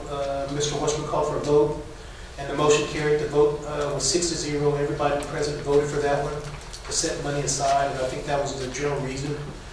We decided to make no changes as a committee, however. Does anybody have any discussion or any concerns? Well, yeah, since I'm the board member who asked for this policy change, I do have a concern. Concern is, last May, we didn't know that we were not going to be able to give a salary increase to our staff members this year. And I think in good faith, and I said this publicly once, and again tonight, and I had it in writing before, that I think in a year where we're not looking at giving our staff any salary increase, not even the original $500 that we were hoping to do, that it doesn't speak well of board members using district funds to travel to a conference out of state. There's no training at that conference that is required, as it is at the in-state training that we have with TASB.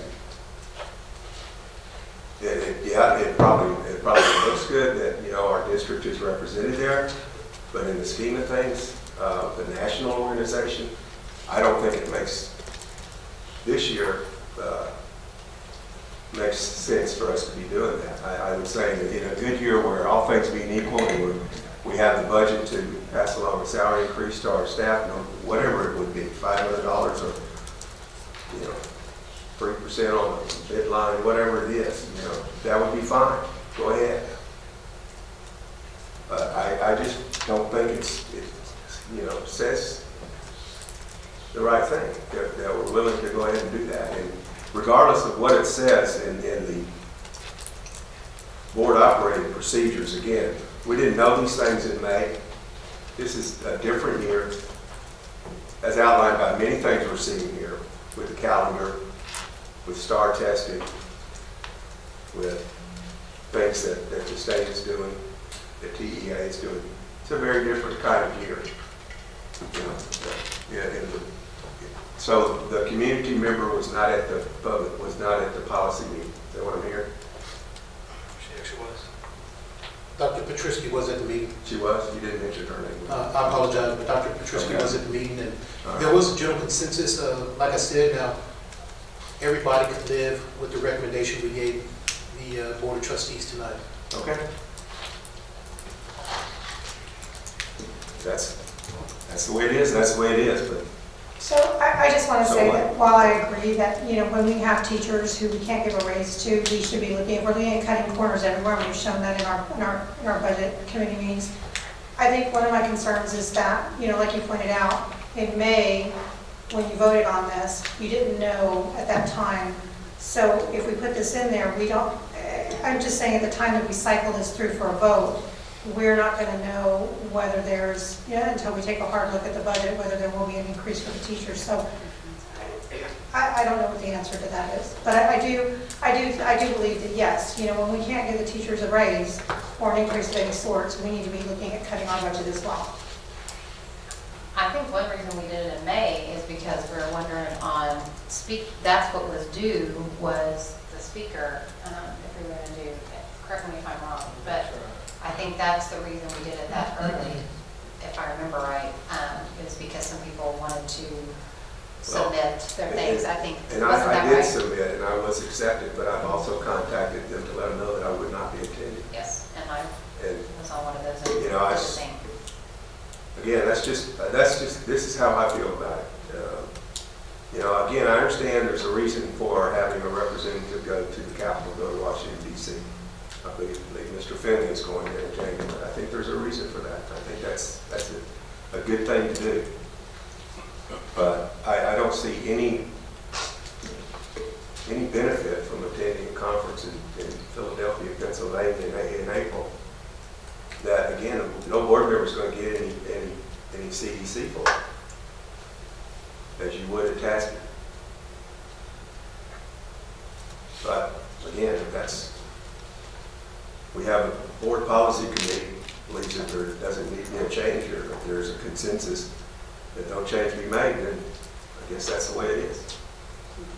Well, some big picture stuff here too. And so we're dealing with a policy. This isn't just a year-by-year thing. It's a policy. So first of all, and that's why I stated that in the year where no salary is given.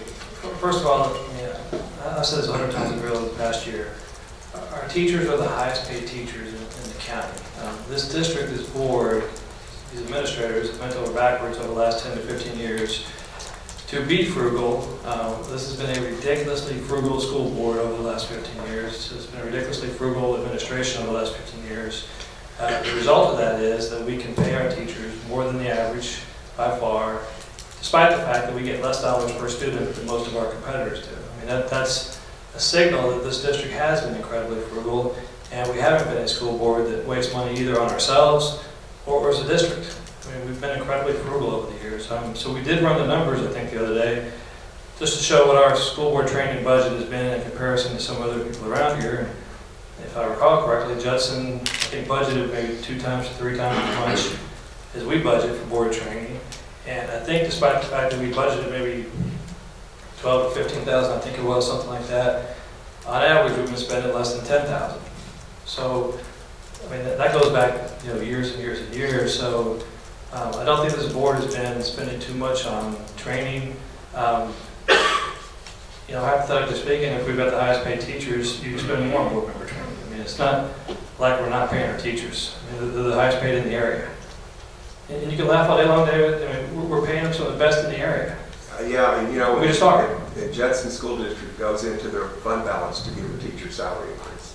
We're paying $5,000 more per teacher than the average teacher at Judson gets paid. So, I mean, that's not to say we should not be frugal, because we should be. So the bigger point is we've got a budget for school board member training and travel. As long as we're frugal and within budget and doing what's reasonable. This policy, I mean, here in a couple of years, I think the NSBA is going to be in New Orleans. So according to the policy, it's perfectly okay to go to Dallas, but it's not okay to go to New Orleans, even though it's going to be pretty much the same cost. I mean, the travel reimbursement to go to Dallas is not going to be any more than flight to New Orleans. So I don't know what problem it's trying to solve. We're going to Galveston for that matter. So. The problem, it's clear what the problem is that I'm talking about the visual of this thing. That's the issue that I have, is the visual of this thing. I don't care what the cost is. That's immaterial. What to me is the visual of this thing. And all I heard when we talked about the TRE was, well, we need to make sure we're lean and we're frugal and we're this and we're that. and, you know, check every corner, cross every T, dot every I. And here we have this example of an unnecessary expense, as far as I'm concerned. So I'll go back to being frugal. If you're paying your teachers the top 5% in the city, and yet your school board is spending in the bottom 25% for travel and training, I'd argue that is being pretty frugal. Okay. And we just are. We're not blowing money as a school board around here, from what I can tell.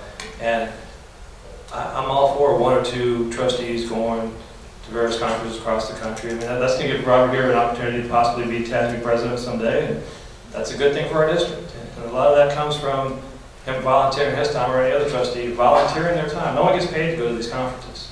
And I don't have a problem going if somebody wants to go, but let them pay for it themselves this year. Okay, so that's my big picture. We're not being wasteful with our money. We've been an incredibly frugal school board for decades here, and I think the results vindicated that. So this is just a curiosity. Do we allow our teachers to go out of state to conferences and we pay for that? It's just a curiosity. Yeah, generally, yes. For the most part, it is when they're being recognized or they've been asked to sit on a panel or speak at a panel or something like that. Unless there is something that's only available outside of state. I think there's a lot of competitions and things like that they go out of state for. Yeah, they do that as well. Some of the training, like IB training, is not available in Texas. Correct. Should I get a show of hands of which board members are going to go to NASD this year? There's only, yeah. No, there's only two. He's going to Washington D.C., the Advocacy Institute. There's only two people that... The National Association Convention in Philadelphia. There's only two people who have not registered yet, or that have not pulled out, and that's Gary and myself.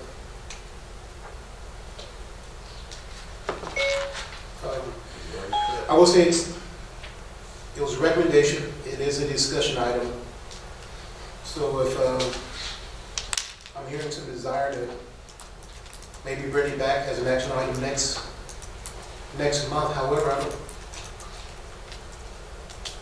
I'll bring it back, but I'm not sure. I don't want to waste the board's time on this. If it's not going anywhere, it's not going anywhere. And obviously, the policy committee doesn't feel it needs to be a change. So I don't think that waiting a month and having an action item is going to change anything. Well, I don't think so. The policy committee doesn't decide policy. It's the board of trustees.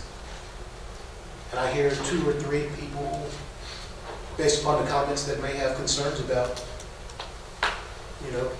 about board members traveling. So I just don't know if this wording is the wording we need, or if we need to have a bigger discussion. Some boards, for example, do set aside budget. Dee Dee, or how much do you allot or set aside or page for board travel per year? Roughly. That account is $18,000 total. $18,000 total for a board year. So It has not varied that much. it hasn't varied that much over the last 4 or 5 years. And there's a larger discussion. Some school boards actually allot every trustee a set amount, whether it's $2,000, $3,000, $4,000, $5,000 a year. That might help resolve some of these issues, in which case any board member can travel to Alaska if they chose to do so, or they can just stay in Austin. It's part of a bigger discussion, and I'm not sure if this is going to solve it, if this language will solve it, but...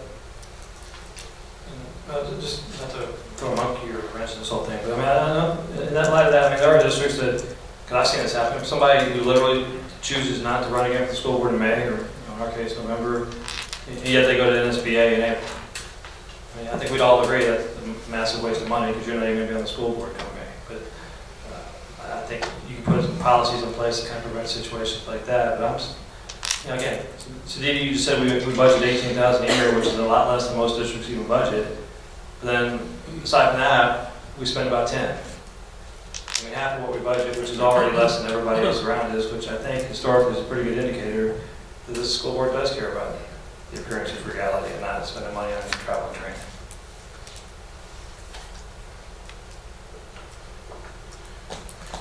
No further discussion?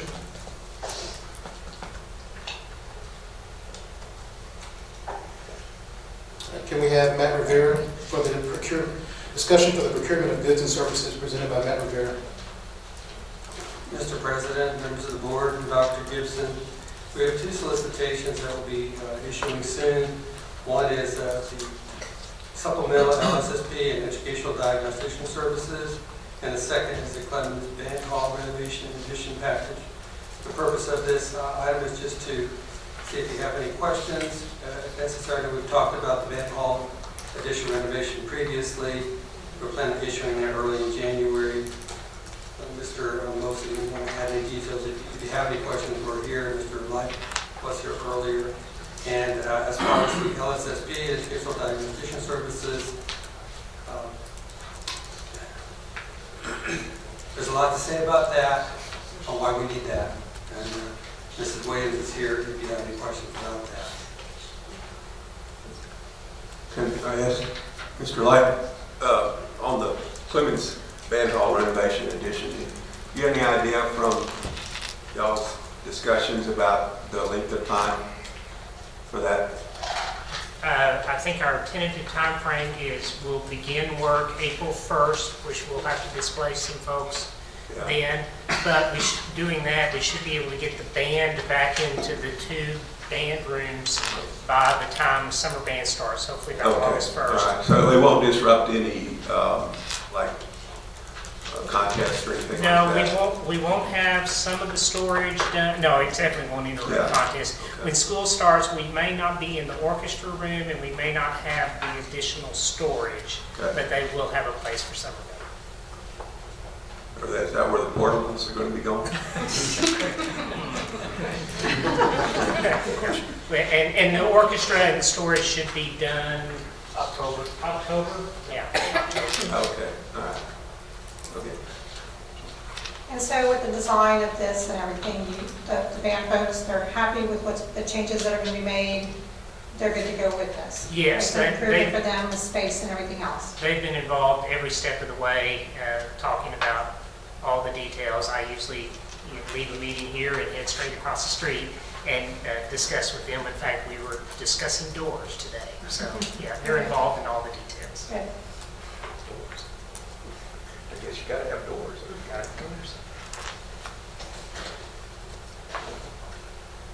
Any further discussion?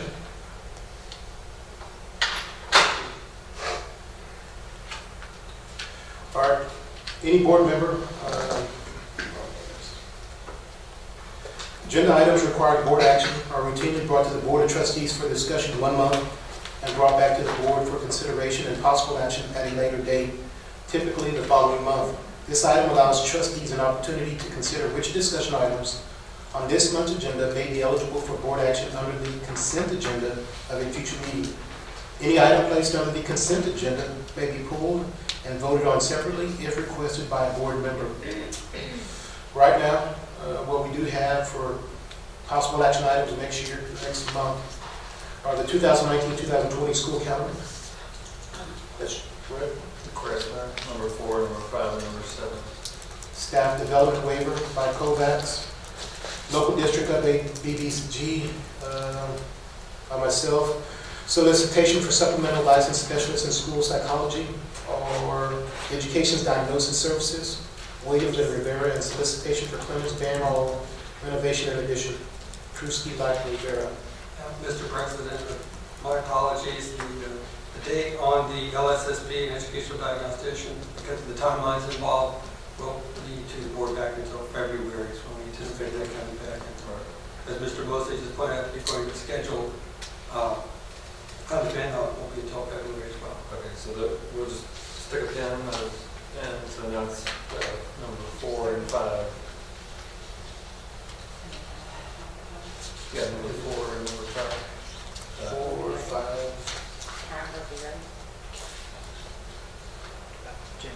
Yeah, the calendar will be ready. Yes, we sent out, yeah. So let me just do it this way. Everybody good with the calendar being on consent? Yes. Okay, everybody good with the staff development waiver being on consent? Yes. And number 6, the policy, I'll let you.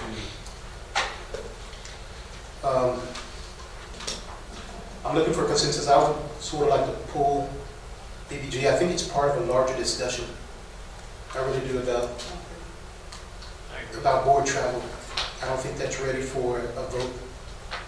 Yeah, I would suggest that it be pulled, but as an item, the action item, instead of being in consensus.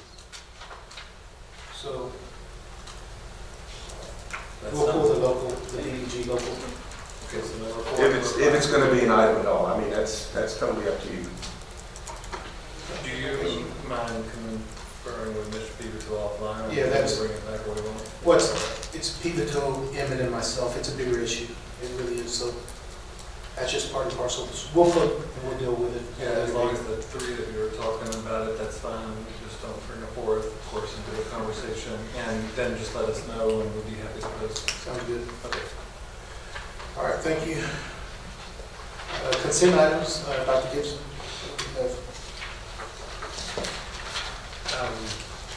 Yes, you have the consent items in front of you. Follow the same process as last year. And see to entertain a motion. Mr. President, I'll make a motion to approve the consent agenda items as presented in the board packet, I guess with the exception of the addendum that was placed in front of us. Correct. That each one of us should have in our tables with respect to the purchase of goods and services in excess of $50,000. Otherwise, I move to approve all of the consent agenda items, to include the addendum. Thank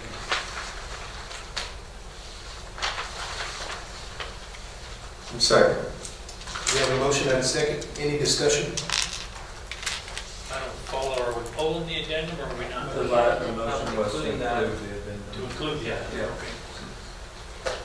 So A through G, including the addendum. Yes. Any discussion? All those in favor, raise your right hand. Motion passes 7-0. Page 74. Other action, a request for board approval, budget amendment number 3, special education, position funding presented by Paige Maloney. Thank you, Mr. President, members of the board, and Dr. Gibson. The board is asked to consider additional general operating funds this evening in functions 11, 13, and 31 in the amount of $634,013 for the 18-19 school year. The requested funds are in response to the increase in the number of students identified with special education needs and the corresponding services that accompany those needs, as we discussed for positions and last night's board meeting. This will be detailed in Budget Amendment 2 and will come from the unassigned general operating fund balance in that detail.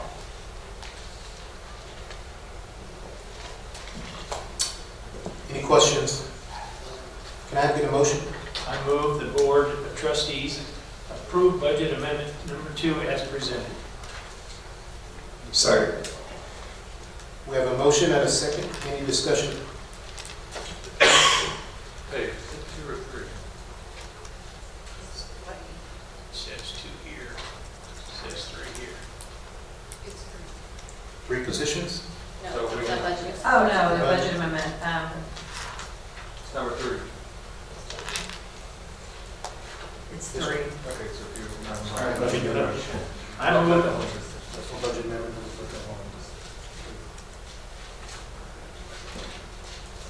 You have to, the person who made the motion has to amend the motion.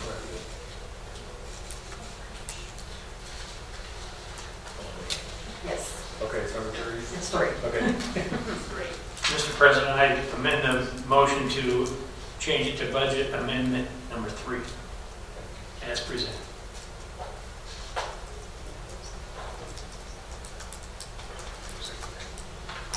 Still need a second? Okay, second. We have a motion and a second that the Board of Trustees approve budget amendment number 3 as presented. Any discussion? So the number of positions, how many positions? The budget amendment is going to include how many? That's the next one. We come from the other side, general operating budget, okay. Yeah, you can go ahead and look at it if you want to. Yeah, the money is approved first on page 77 shows the position. And then, all those in favor of the motion, raise your right hand. Motion passes 7-0.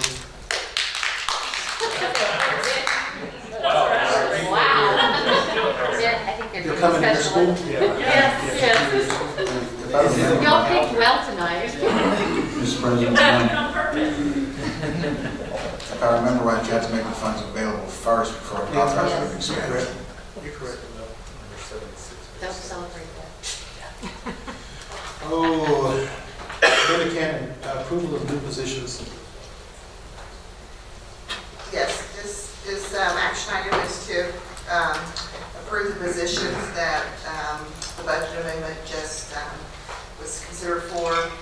This is for special education staff due to the increase in the number of students and the increase in the needs of the students. And you were asking the number of staff members. It would fund 6 teachers, special education teachers, 8 special education paras, and 2 LSSPs, 2 speech pathologists, and an instructional coach for special education. Can I get a motion? I move that the Board of Trustees approve the attached new positions for the Special Education Department for the 2018-2019 school year. I'll second. We have a motion and a second. Can I get any discussion? I just noticed when we go to that page, this is for starting January, correct, till the rest of the year. So to remain that for the following year, we'll have to double that amount. We went ahead on the speech pathologists and the LSSPs. We've included a full year's amount because if we aren't able to find those locally to hire them on full time, we may have to contract out at a higher rate. So it won't be completely doubled, but it is significantly more, yes. How much are we contracting out now to pay? What's the contract amount? Ms. Williams, do you have ballpark for 6,200s? Just do it this way, instead of trying to come up with a dollar figure, just how many people do we contract out? We have vacancies right now for 1 speech pathologist with no applicants, a vacancy for an LSSP diagnostician with no applicants that we haven't already interviewed. And so we are contracting in those areas. Some are for full-time support on a campus, some are for overflow evaluations. And at this time, our current source for most of these positions no longer has people who can provide those even contracted services. So we probably have anywhere from 2 to 6 vendors or participants in those areas, depending upon which pieces of the assessment piece or art process they'll be supporting. I don't think it's a double amount, like for a position that we're paying double, but I can get you the ratio. No, that's okay. In case some people hadn't realized, and we talked about it the last time, but that's just from January to that. Well, yeah, my recollection was Ms. Cannon said 1920 expected to be grow. Again, because the numbers were growing. This Correct. is So almost the baseline. this is just helping us get through the 18-19 school year. We're working on staffing with principals now for the following school year. So 19-20, we probably will see an increase in the need for staff again. If I may, in 16-17, we tested 350 students, 17-18, 366. And with the way it's trending right now, we could get fairly close to 500 by the end of this school year. Yeah, and to that end, Ms. Maloney has included a graphic I think she may have shared before with the board. I can't remember, maybe not in the budget parameter memo that kind of shows, that's the testing part of it, and we're already seeing the qualified part of it. So we're around 10% right now. So we're from 8.5% to 10%. We're almost to 11%. We're almost to 11%. And those funds, that we're already rolling those into our position control as fully funded for next year. I mean, we're including the fully funded costs of those positions that we're hiring or going to approve this evening. Just stay tuned. It'll be a part of the 2020 budget discussion. But the state does pay more per depending on the need of the child, instructional arrangement. We get a weight from 105 to 125 or Ms. Williams, any idea on the numbers that you stated about tested and qualified? What do you have any idea about the percentage of those who were tested as far as those who were teacher recommended or parent recommended? We are keeping track of that difference, and we have a much higher qualification rate for those referrals that come from the campuses. Yeah. Okay. And we're continuing to work with our campuses on guidelines on how to answer those parent requests for referrals. Okay. Yeah. Factored into the climate in which we are in with special education right now about child find. Yeah. Okay. Thank you. And Mr. Westbrook, to your question a minute ago, we are projecting right now about 1.4 million more in revenue due to the increase in the enrollment that we budgeted for higher than what we budgeted on for total enrollment, and this increase in special education is responsible for the bulk of that 1.4 million. Okay, so tell me this. So we're sort of short-handed already. You see that we're contracting out with somewhere between, would you say 6 or 9 organizations? For our LSSP and DIAG work, it's with one organization right now. We do have more vendors for speech. Okay, so long story short, there's 19 positions. How do we fill those if we're already short-handed, or how do we train them up? What you think? Well, it's mainly those two. Just mainly those two. The LSS, well, actually 4. The right? ones that are the most difficult to find right now are for the LSSPs and diagnosticians. Okay, so those 4. So We are researching every option that we have for private vendors and contractors, going through our process with Mr. Rivera. And we also are working with, through a grant that TEA has just released. Hopefully we'll be approved for that, and that will open up another pocket of potential vendors through that. We are just very, very short in that area across the state.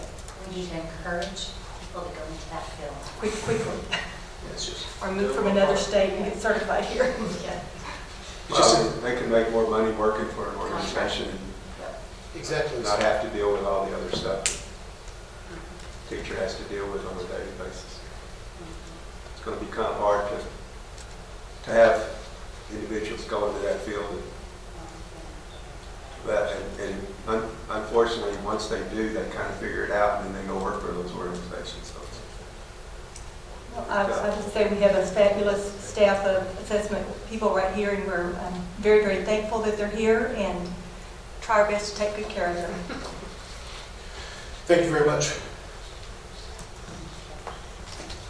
All those in favor of the motion, raise your right hand. Motion passes 7-0. Yeah. She can tell me not to clap. You're good. Dr. Edwards? Yes, sir. TASB policy review? Yes, sir. Thank you, Mr. Westbrook, Dr. Gibson, members of the board. We're actually bringing back policy EIC local and FM local.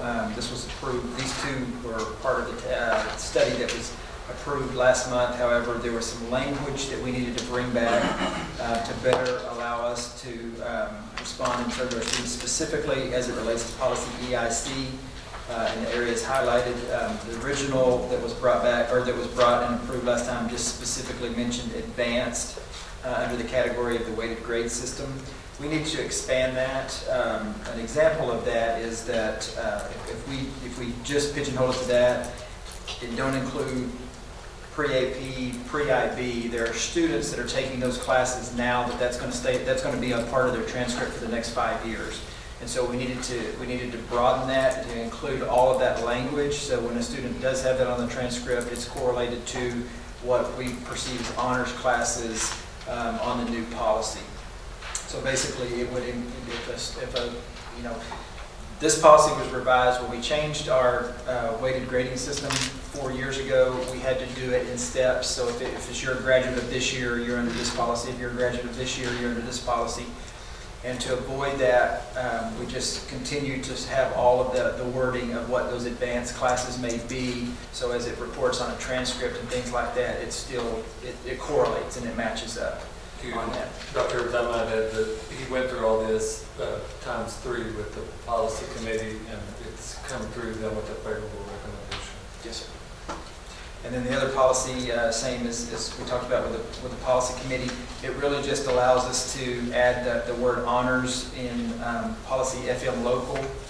We added that word again and drew a reference back to from FM local to EIC. If there's ever a question of what all encompasses those honors courses, it directly correlates to that policy. And again, we took this before the committee and they confirmed that. So it's just a tweaking of some of the words to better align with transcripts, with grading and those type of things. Can I get a motion? Mr. President, I move the Board of Trustees approve the recommended revisions to the following 2 local policies contained in sections E and F of the district's local policy manual per the TASB policy review and comprehensive audit of these sections. The following policies are effective EIC local and FM local. I second. I have a motion and a second. Any discussion or questions? Just for clarification, the change really, the reason we went back for the second change was really to make sure that we had historical, everything was historically correct forward and back, so that whatever we have had in the past will continue to be correct today and on in the future.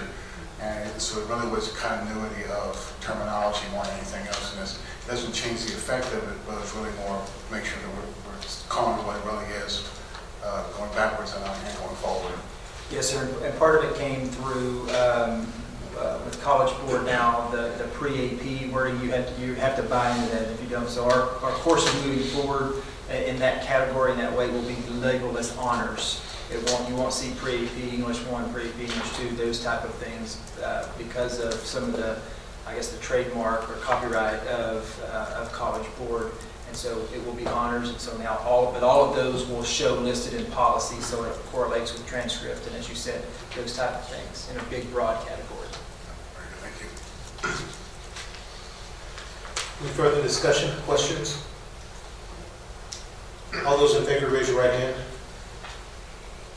Motion passes 7-0. Local district policy update, CW local. Per board member request, the attached revision of policy CW local was drafted and reviewed by board policy committee members and was placed on the November 13th, 2018 regular board meeting agenda for discussion. Per board request, this item has been placed on this month's agenda for consideration and possible action. For sort of background information, Dee Dee, how many times has this policy been addressed over the last, I think it was 6 or 10 years? I can't remember, we counted 7 or 8. Yeah, 10 years. 10 years.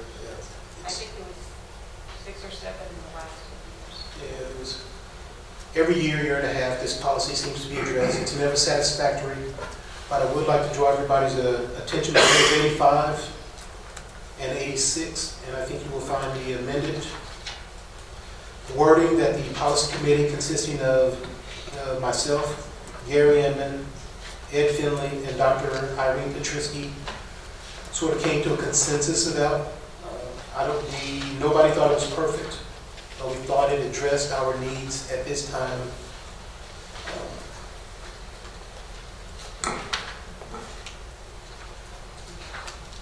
I think, yes, we need a motion, but before we discuss, I think on page 85, I think all requests shall be made in writing and submitted to the superintendent is very important. I think that's a key issue. And then from this point forward on the 86, at least if this is passed, the board president shall form a committee to work with the superintendent to review the submitted request and or generate a list of names that shall be submitted to the full board for consideration and possible action. The committee shall consist of 3 trustees assigned by the board president and 7 community members. 1 community member is selected by each trustee. The board will not consider naming, renaming, or dedicating an existing campus our district facility or any area within an existing campus or district facility for the following individuals: a current trustee or for any person related to a current trustee by blood within the third degree or by marriage within the second degree, a former trustee who has not been separated from the district for a minimum of 2 years, an individual currently employed with the district, a former employee of the district who has not been separated from the district for a minimum of 2 years. That's sort of the wording that was come up with, that we generated at the policy committee. So if I can get a motion, we can discuss this.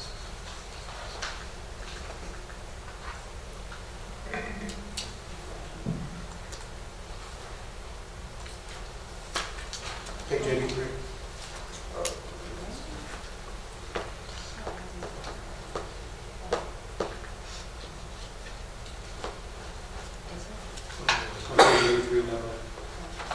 So just a potential motion for you to consider, Ms. Trasbeck, Yes. is to accept the recommendation from the policy committee and adopt the proposed language for CWO. I move that the Board of Trustees approve the recommended adoption of recommended policy by the Board Policy Committee for the revision to policy CW local on the naming of facilities. Second. There's been a motion and a second. Any discussion? Mr. President, it's somewhat related. I'm not sure of the timeline, so that's kind of what I'm asking, not to put anybody on the spot. But over the past 6 months, it's my understanding we've had at least 2 names / facilities / parts of facilities and whatnot that were recommended for naming or renaming. Do you recall when that was made? And if I recall correctly, those were made prior to us beginning the discussion of changing this policy.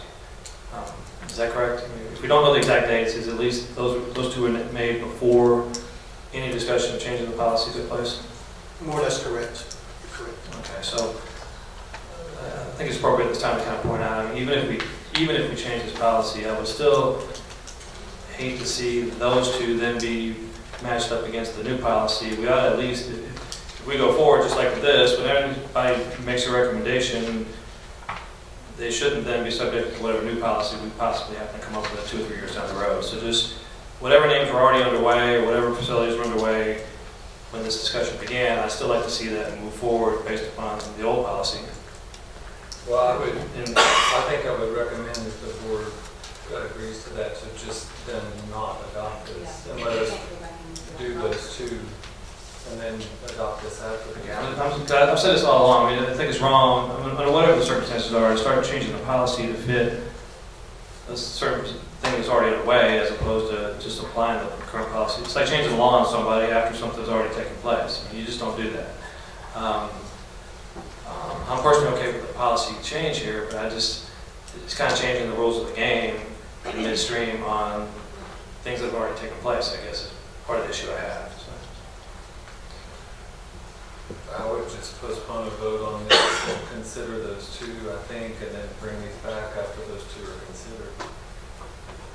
Yeah, just my thoughts. I think it'll get very confusing to try to, which policy language are we looking at as we...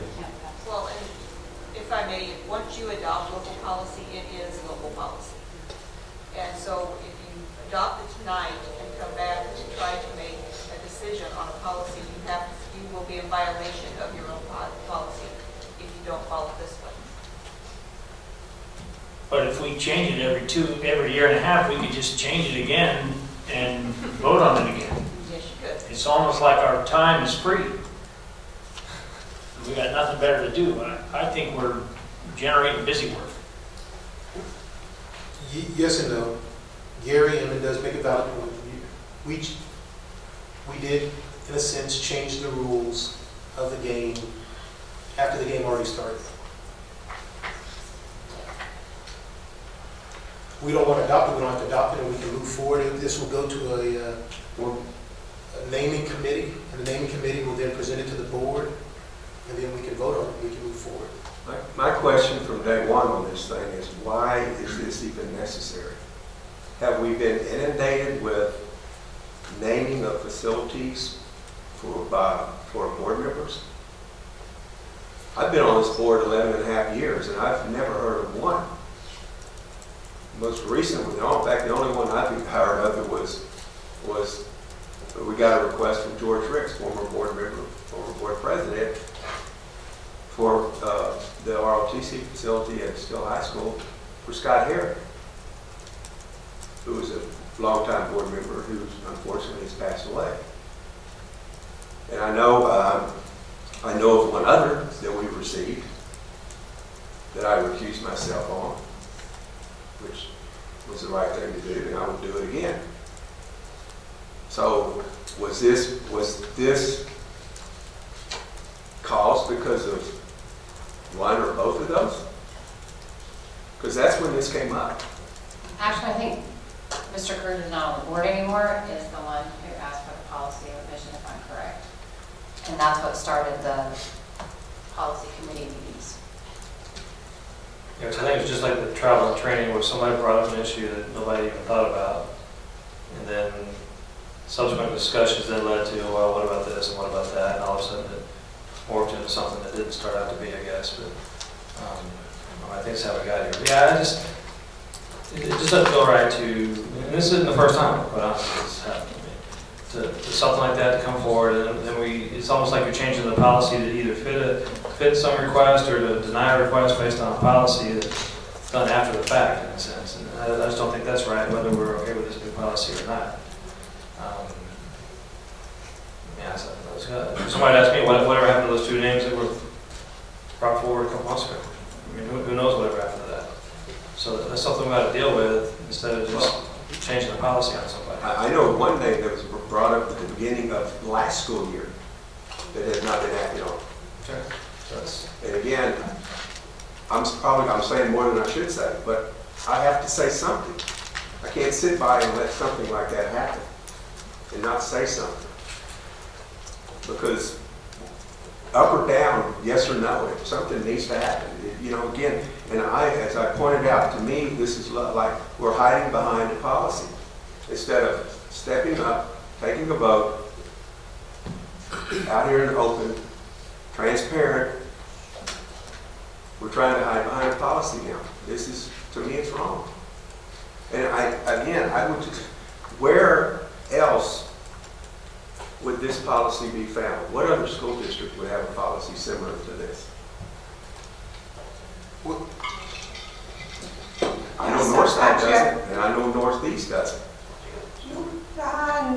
Northeast has something similar. I mean, we took a It's not lot in the of, policy book, because I have it right here. no, specifically to what? Like a lot of our Naming board, facilities. the naming of facilities? Yeah, they basically, because they spell out, because I had wondered where we got the whole idea of naming things after, like Texas history, and NEISD's is very, so Well, is I Northside. looked at CW local for Northeast and for Northside, and I don't see it. I'll find it. There's a specific as far as who, the high schools be named after this, and Right. junior highs and the elementaries and that sort of thing. Right. So But then there's CW local, I didn't see it. Oh. I'm certainly willing to say I could be wrong, I missed it, but I didn't see it. Because I was just curious as to where Because else. would this be Northside's found. is very specific. They actually Yes. have essay contests to name their schools. Yeah, and their Northside, their high schools are typically named after former Supreme Court justices. Now, Northeast, if I'm not mistaken, does allow for local board member administrators to be named, to have facilities named. That's not a specific I remember. I honestly, I don't remember that. I do remember looking at their stuff, but I don't remember that. But I don't recall anything about, wording like this. I'm just curious as to where this would come from. So, I mean, those of you on the policy committee had to come from somewhere.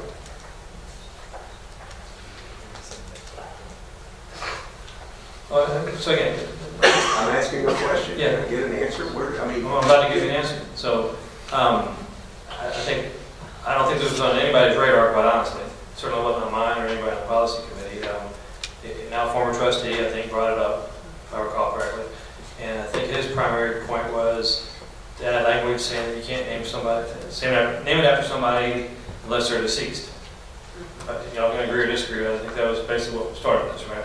Yes. That was that one individual trustee. Again, I don't think anybody was worried about this whatsoever until then. And I think the discussion became, well, heck, that's a little bit too restrictive. I mean, I think that's kind of going a little bit too far.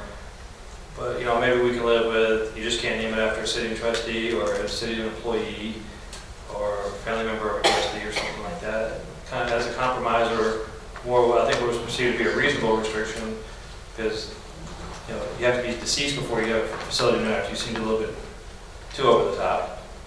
But I think that's how it morphed into something else that I thought, at least everyone on the policy committee thought was halfway reasonable, that you just, by policy, you're just not going to name a facility after a trustee or an employee. And I think in so many words, that's basically what the new policy says.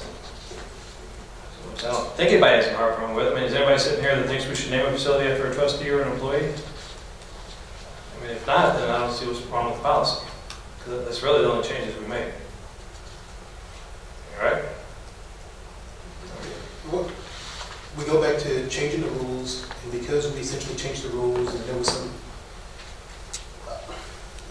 the sausage was being made, I would like to sort of see if there was a motion, if I can get a motion to postpone definitely the motion that's on the floor.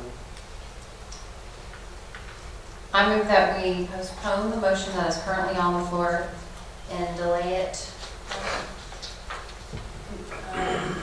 for a later meeting. I second. According to Robert's Rules of Order, postpone definitely requires a second. It's debatable, yes, amendable, but a vote is required and may reconsider. So to give this some content, okay, I mean, I guess it's not part of the motion, but so we would postpone it until after we resolve whatever names, facilities that have already been underway, or what official request has been made in compliance with whatever policy is currently in place. Resolve those appropriately, and then bring back whatever recommendation we just then made. Yes. According to Robert's Rules of Order, to subsidiary motion, which is to postpone definitely, used to put off the main motion to a later time that is defined. This motion allows the board to consider the main motion later within the same meeting, or to table it, in quotes, table it for a later meeting. If passed, the time of consideration must be defined by placing the issue on the agenda. And so that's sort of where we're at right now. So in this case, as Mr. Freeman just summarized, it would be after the other two. So the timetable is after the other two are considered. Should that be part of the motion? Specify that after the current two that are in the hopper have been disposed of, this item will come back. I think that's fine to do that. We can make the motion reflect that. But it would be postponed, this item would be postponed definitely until the other two items. Now, you can do that, or you can just say 9 days. If we can't get it done in 9 days, then that may be less squishy. 9 days sounds good. Okay, so we'll, do you have that with the motion that we'll have 90 days, postpone definitely for 90 days? Yeah. Okay. So was there a second on that? What's the second? Okay. All right. So was it vote on? Amy's going to have to amend her. I amend my motion to include that we will bring this back in 90 days, within 90 days. And I second the amended motion. Dee Dee, can you read what we're doing? I can't read it right now. We'll listen to the tape. Well, since you have an amendment to the original motion, you have to vote on the amendment and then vote on the original motion. Yes. Correct. Yeah, so the summary of it is postponed definitely for 90 days. Exactly. So call for a vote on that? Yeah. On the amended motion? We have a motion and a second. Any discussion?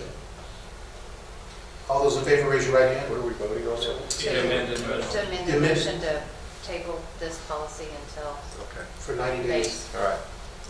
All those in favor, raise your right hand. Motion passes 7-0. You did the original. Go back to the original motion. We need a parliamentarian.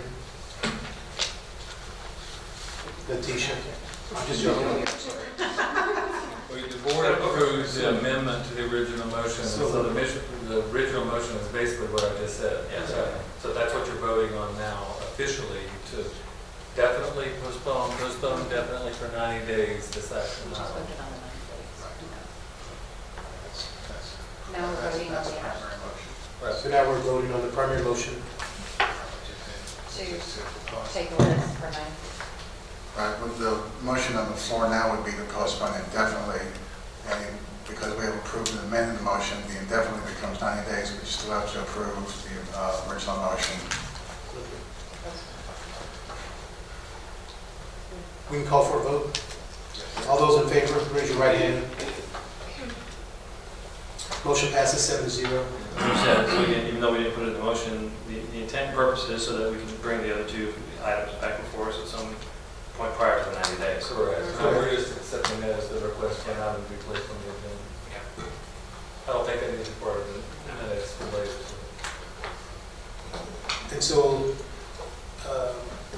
an action, a resulting action means in the next 90 days, the policy committee, the naming committee must meet. Correct.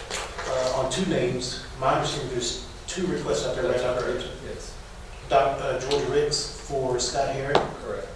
And then there is Still staff from Mary Pivotal for to rename a street in front of the school. Correct. So, Priscilla, I guess we'll let the staff handle that one, but I guess my next question is, though, we need a naming committee. The original naming committee was Jerry. He had named it. Are there any volunteers that would prefer to serve on that? We have two names.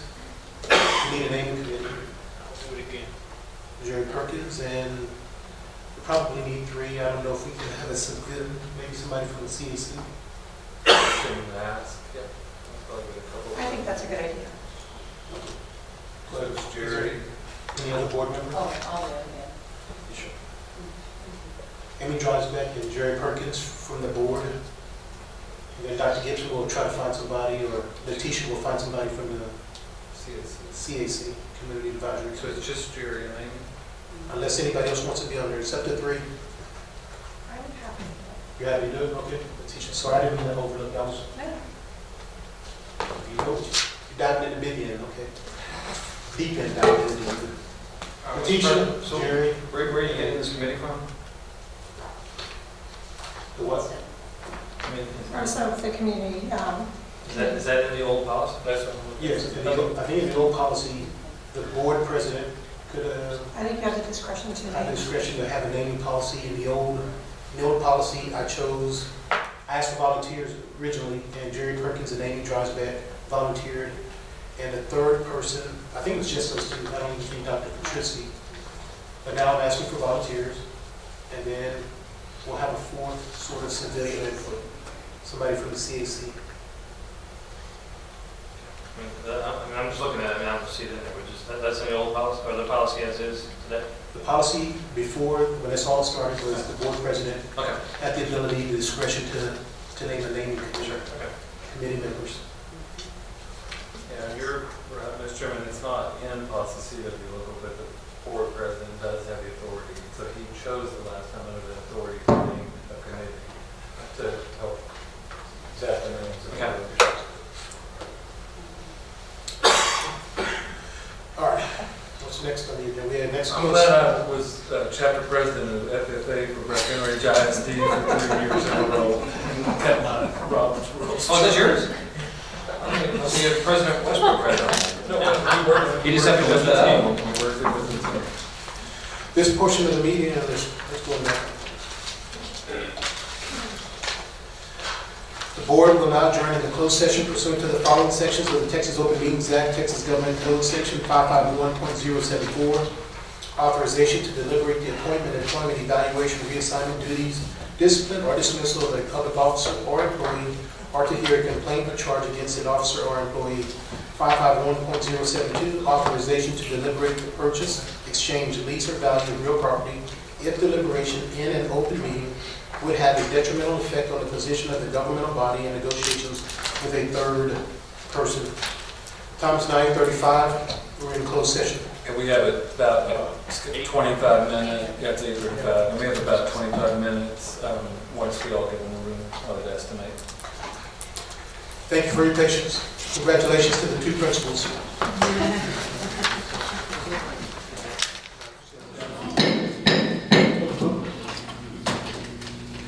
Board of Trustees has reconvened into open session for action relative to items considered during closed session. The board may consider and take action on any of the following items. Do we have a request for board action employment of contractual personnel presented by Linda Cannon? Yes, the positions on the employment list as provided in closed session are replacing positions for the 18-19 school year and funded from the 18-19 general operating budget. I move that the Board of Trustees. Yes, motion, I'm sorry. No, that's okay. I move that the Board of Trustees approve the employment list as presented of contractual personnel for the 2018-2019 school year. Second. We have a motion and a second. Any discussion? All those in favor, raise your right hand. Motion passes 7-0. Request for board action, purchase of real property. Matt Rivera.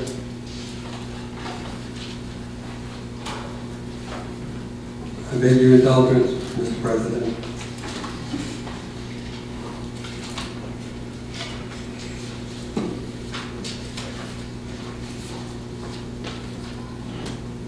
Due to the district growth, the administration is seeking possible future campus sites to meet our future needs. We have located a 30-acre site within the district forecasted for future growth based on demographic reports and local information. We brought this and discussed this with the board previously. This action will take us through to our closing date scheduled at the end of January, should the board approve it. We have a motion. I move that the Board of Trustees adopt the resolution approving the purchase of real property, a 29.87 acre site located near Green Valley Road and FM 1103 as previously authorized in closed session, and authorize superintendent to execute a real estate sales contract with sellers to tender the purchase price and other closing costs and to execute all documents necessary to purchase the property. Second. We have a motion and a second. Any discussion? All those in favor, raise your right hand. Motion passes 7-0. Board consideration and possible action, selection of officers, organization of the Board of Trustees as presented by Robert Westbrook.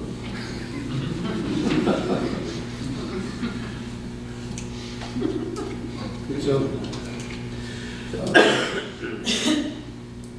action on the reorganization of board officers is required following each election cycle. We just had one in November. The board may also organize at other times. This last came up at the request of another board member who's no longer here. We addressed it halfway through the term. Everybody's term is 2 years. We addressed it halfway through Gary Emmons' term. We addressed it after this election cycle and halfway through my term. Do we have a motion to address the organization of the Board of Trustees? I'll make the motion that the board approve retaining all of the current trustees and add Mr. Ed Finley as the Assistant Secretary to serve the remainder of this term. I second. We have a motion and a second to have all board members remain the same and add Ed Finley as the Assistant Secretary for the remaining year until next year, 2019. Any discussion? Not to be a picker, I think it's customary to ask the person to accept the position, which I do. We have a motion. You don't have a All told. You're almost making me want to nominate someone else. Exactly. Just in the past, there was a courtesy to ask the person if that's relevant to their we're not nice. All those in favor of the motion, raise your right hand. Motion passes 7-0. There's no, Jerry Perkins, we have the board Review of the board agenda. I have it neatly stacked here somewhere.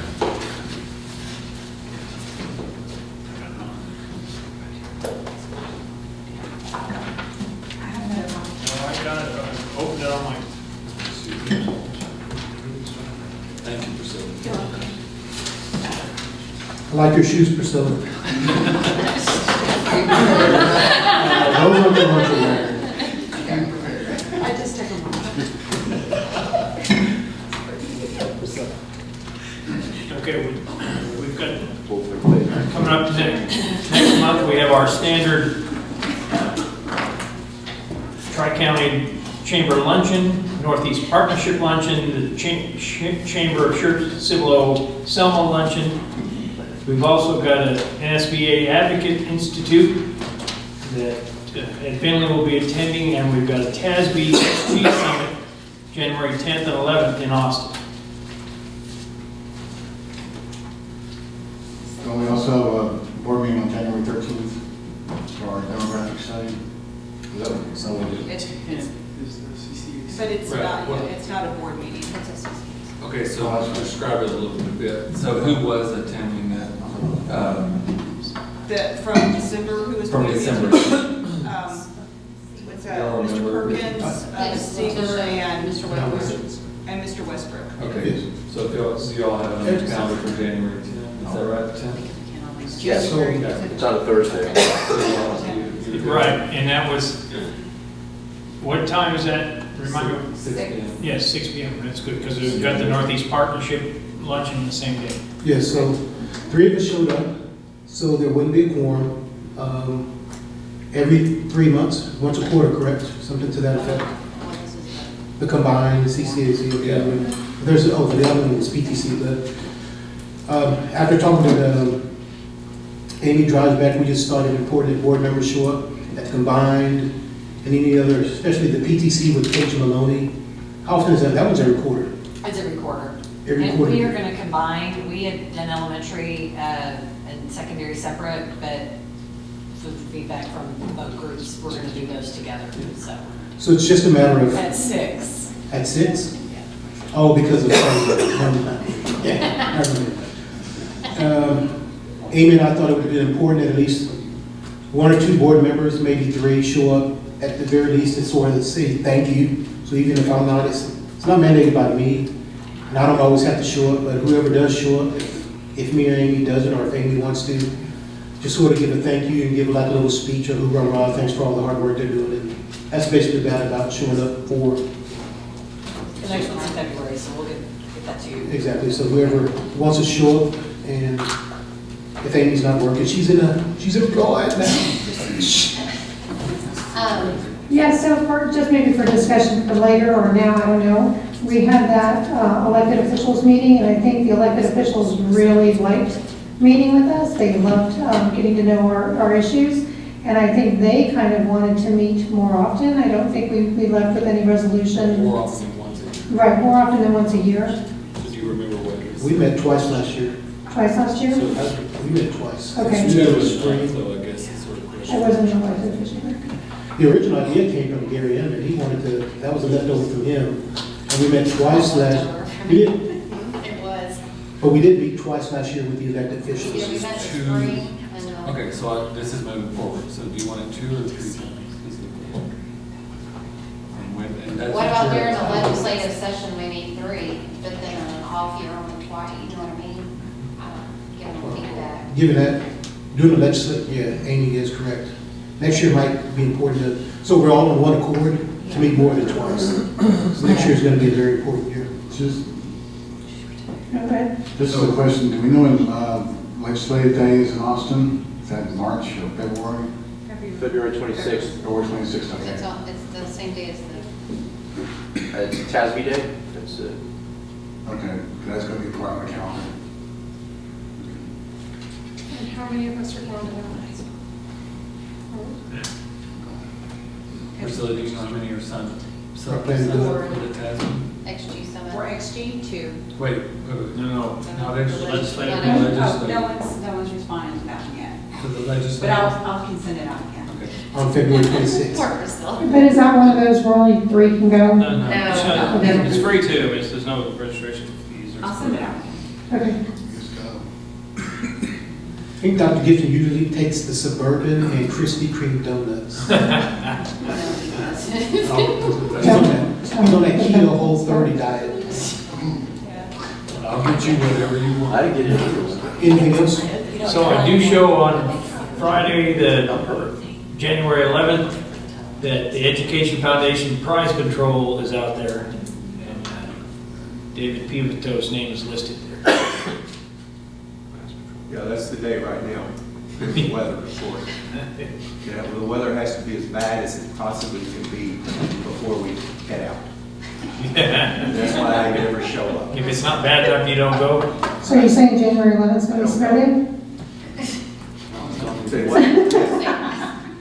Schedule is a bad weather day. One other question, Priscilla, you want to talk about this? Is everybody supposed to fill this out? Because I know we've been negligent and at the very least not consistent in. If you can just fill that out and turn it in, Right now. But this is December, so you want it at the beginning of the month? We're supposed to do that each month, right? And we're supposed to just go on. I'll leave that form for you, for everyone, every board meeting that we have now. And then just turn it back in the And next then you month. can just turn it in, right? I would just like to note that I've already turned mine in. I need a reminder of that. Okay. Anything more? If there's nothing more, you can get a motion to adjourn and get out of here. Motion to adjourn, 9:29. Thank you very much.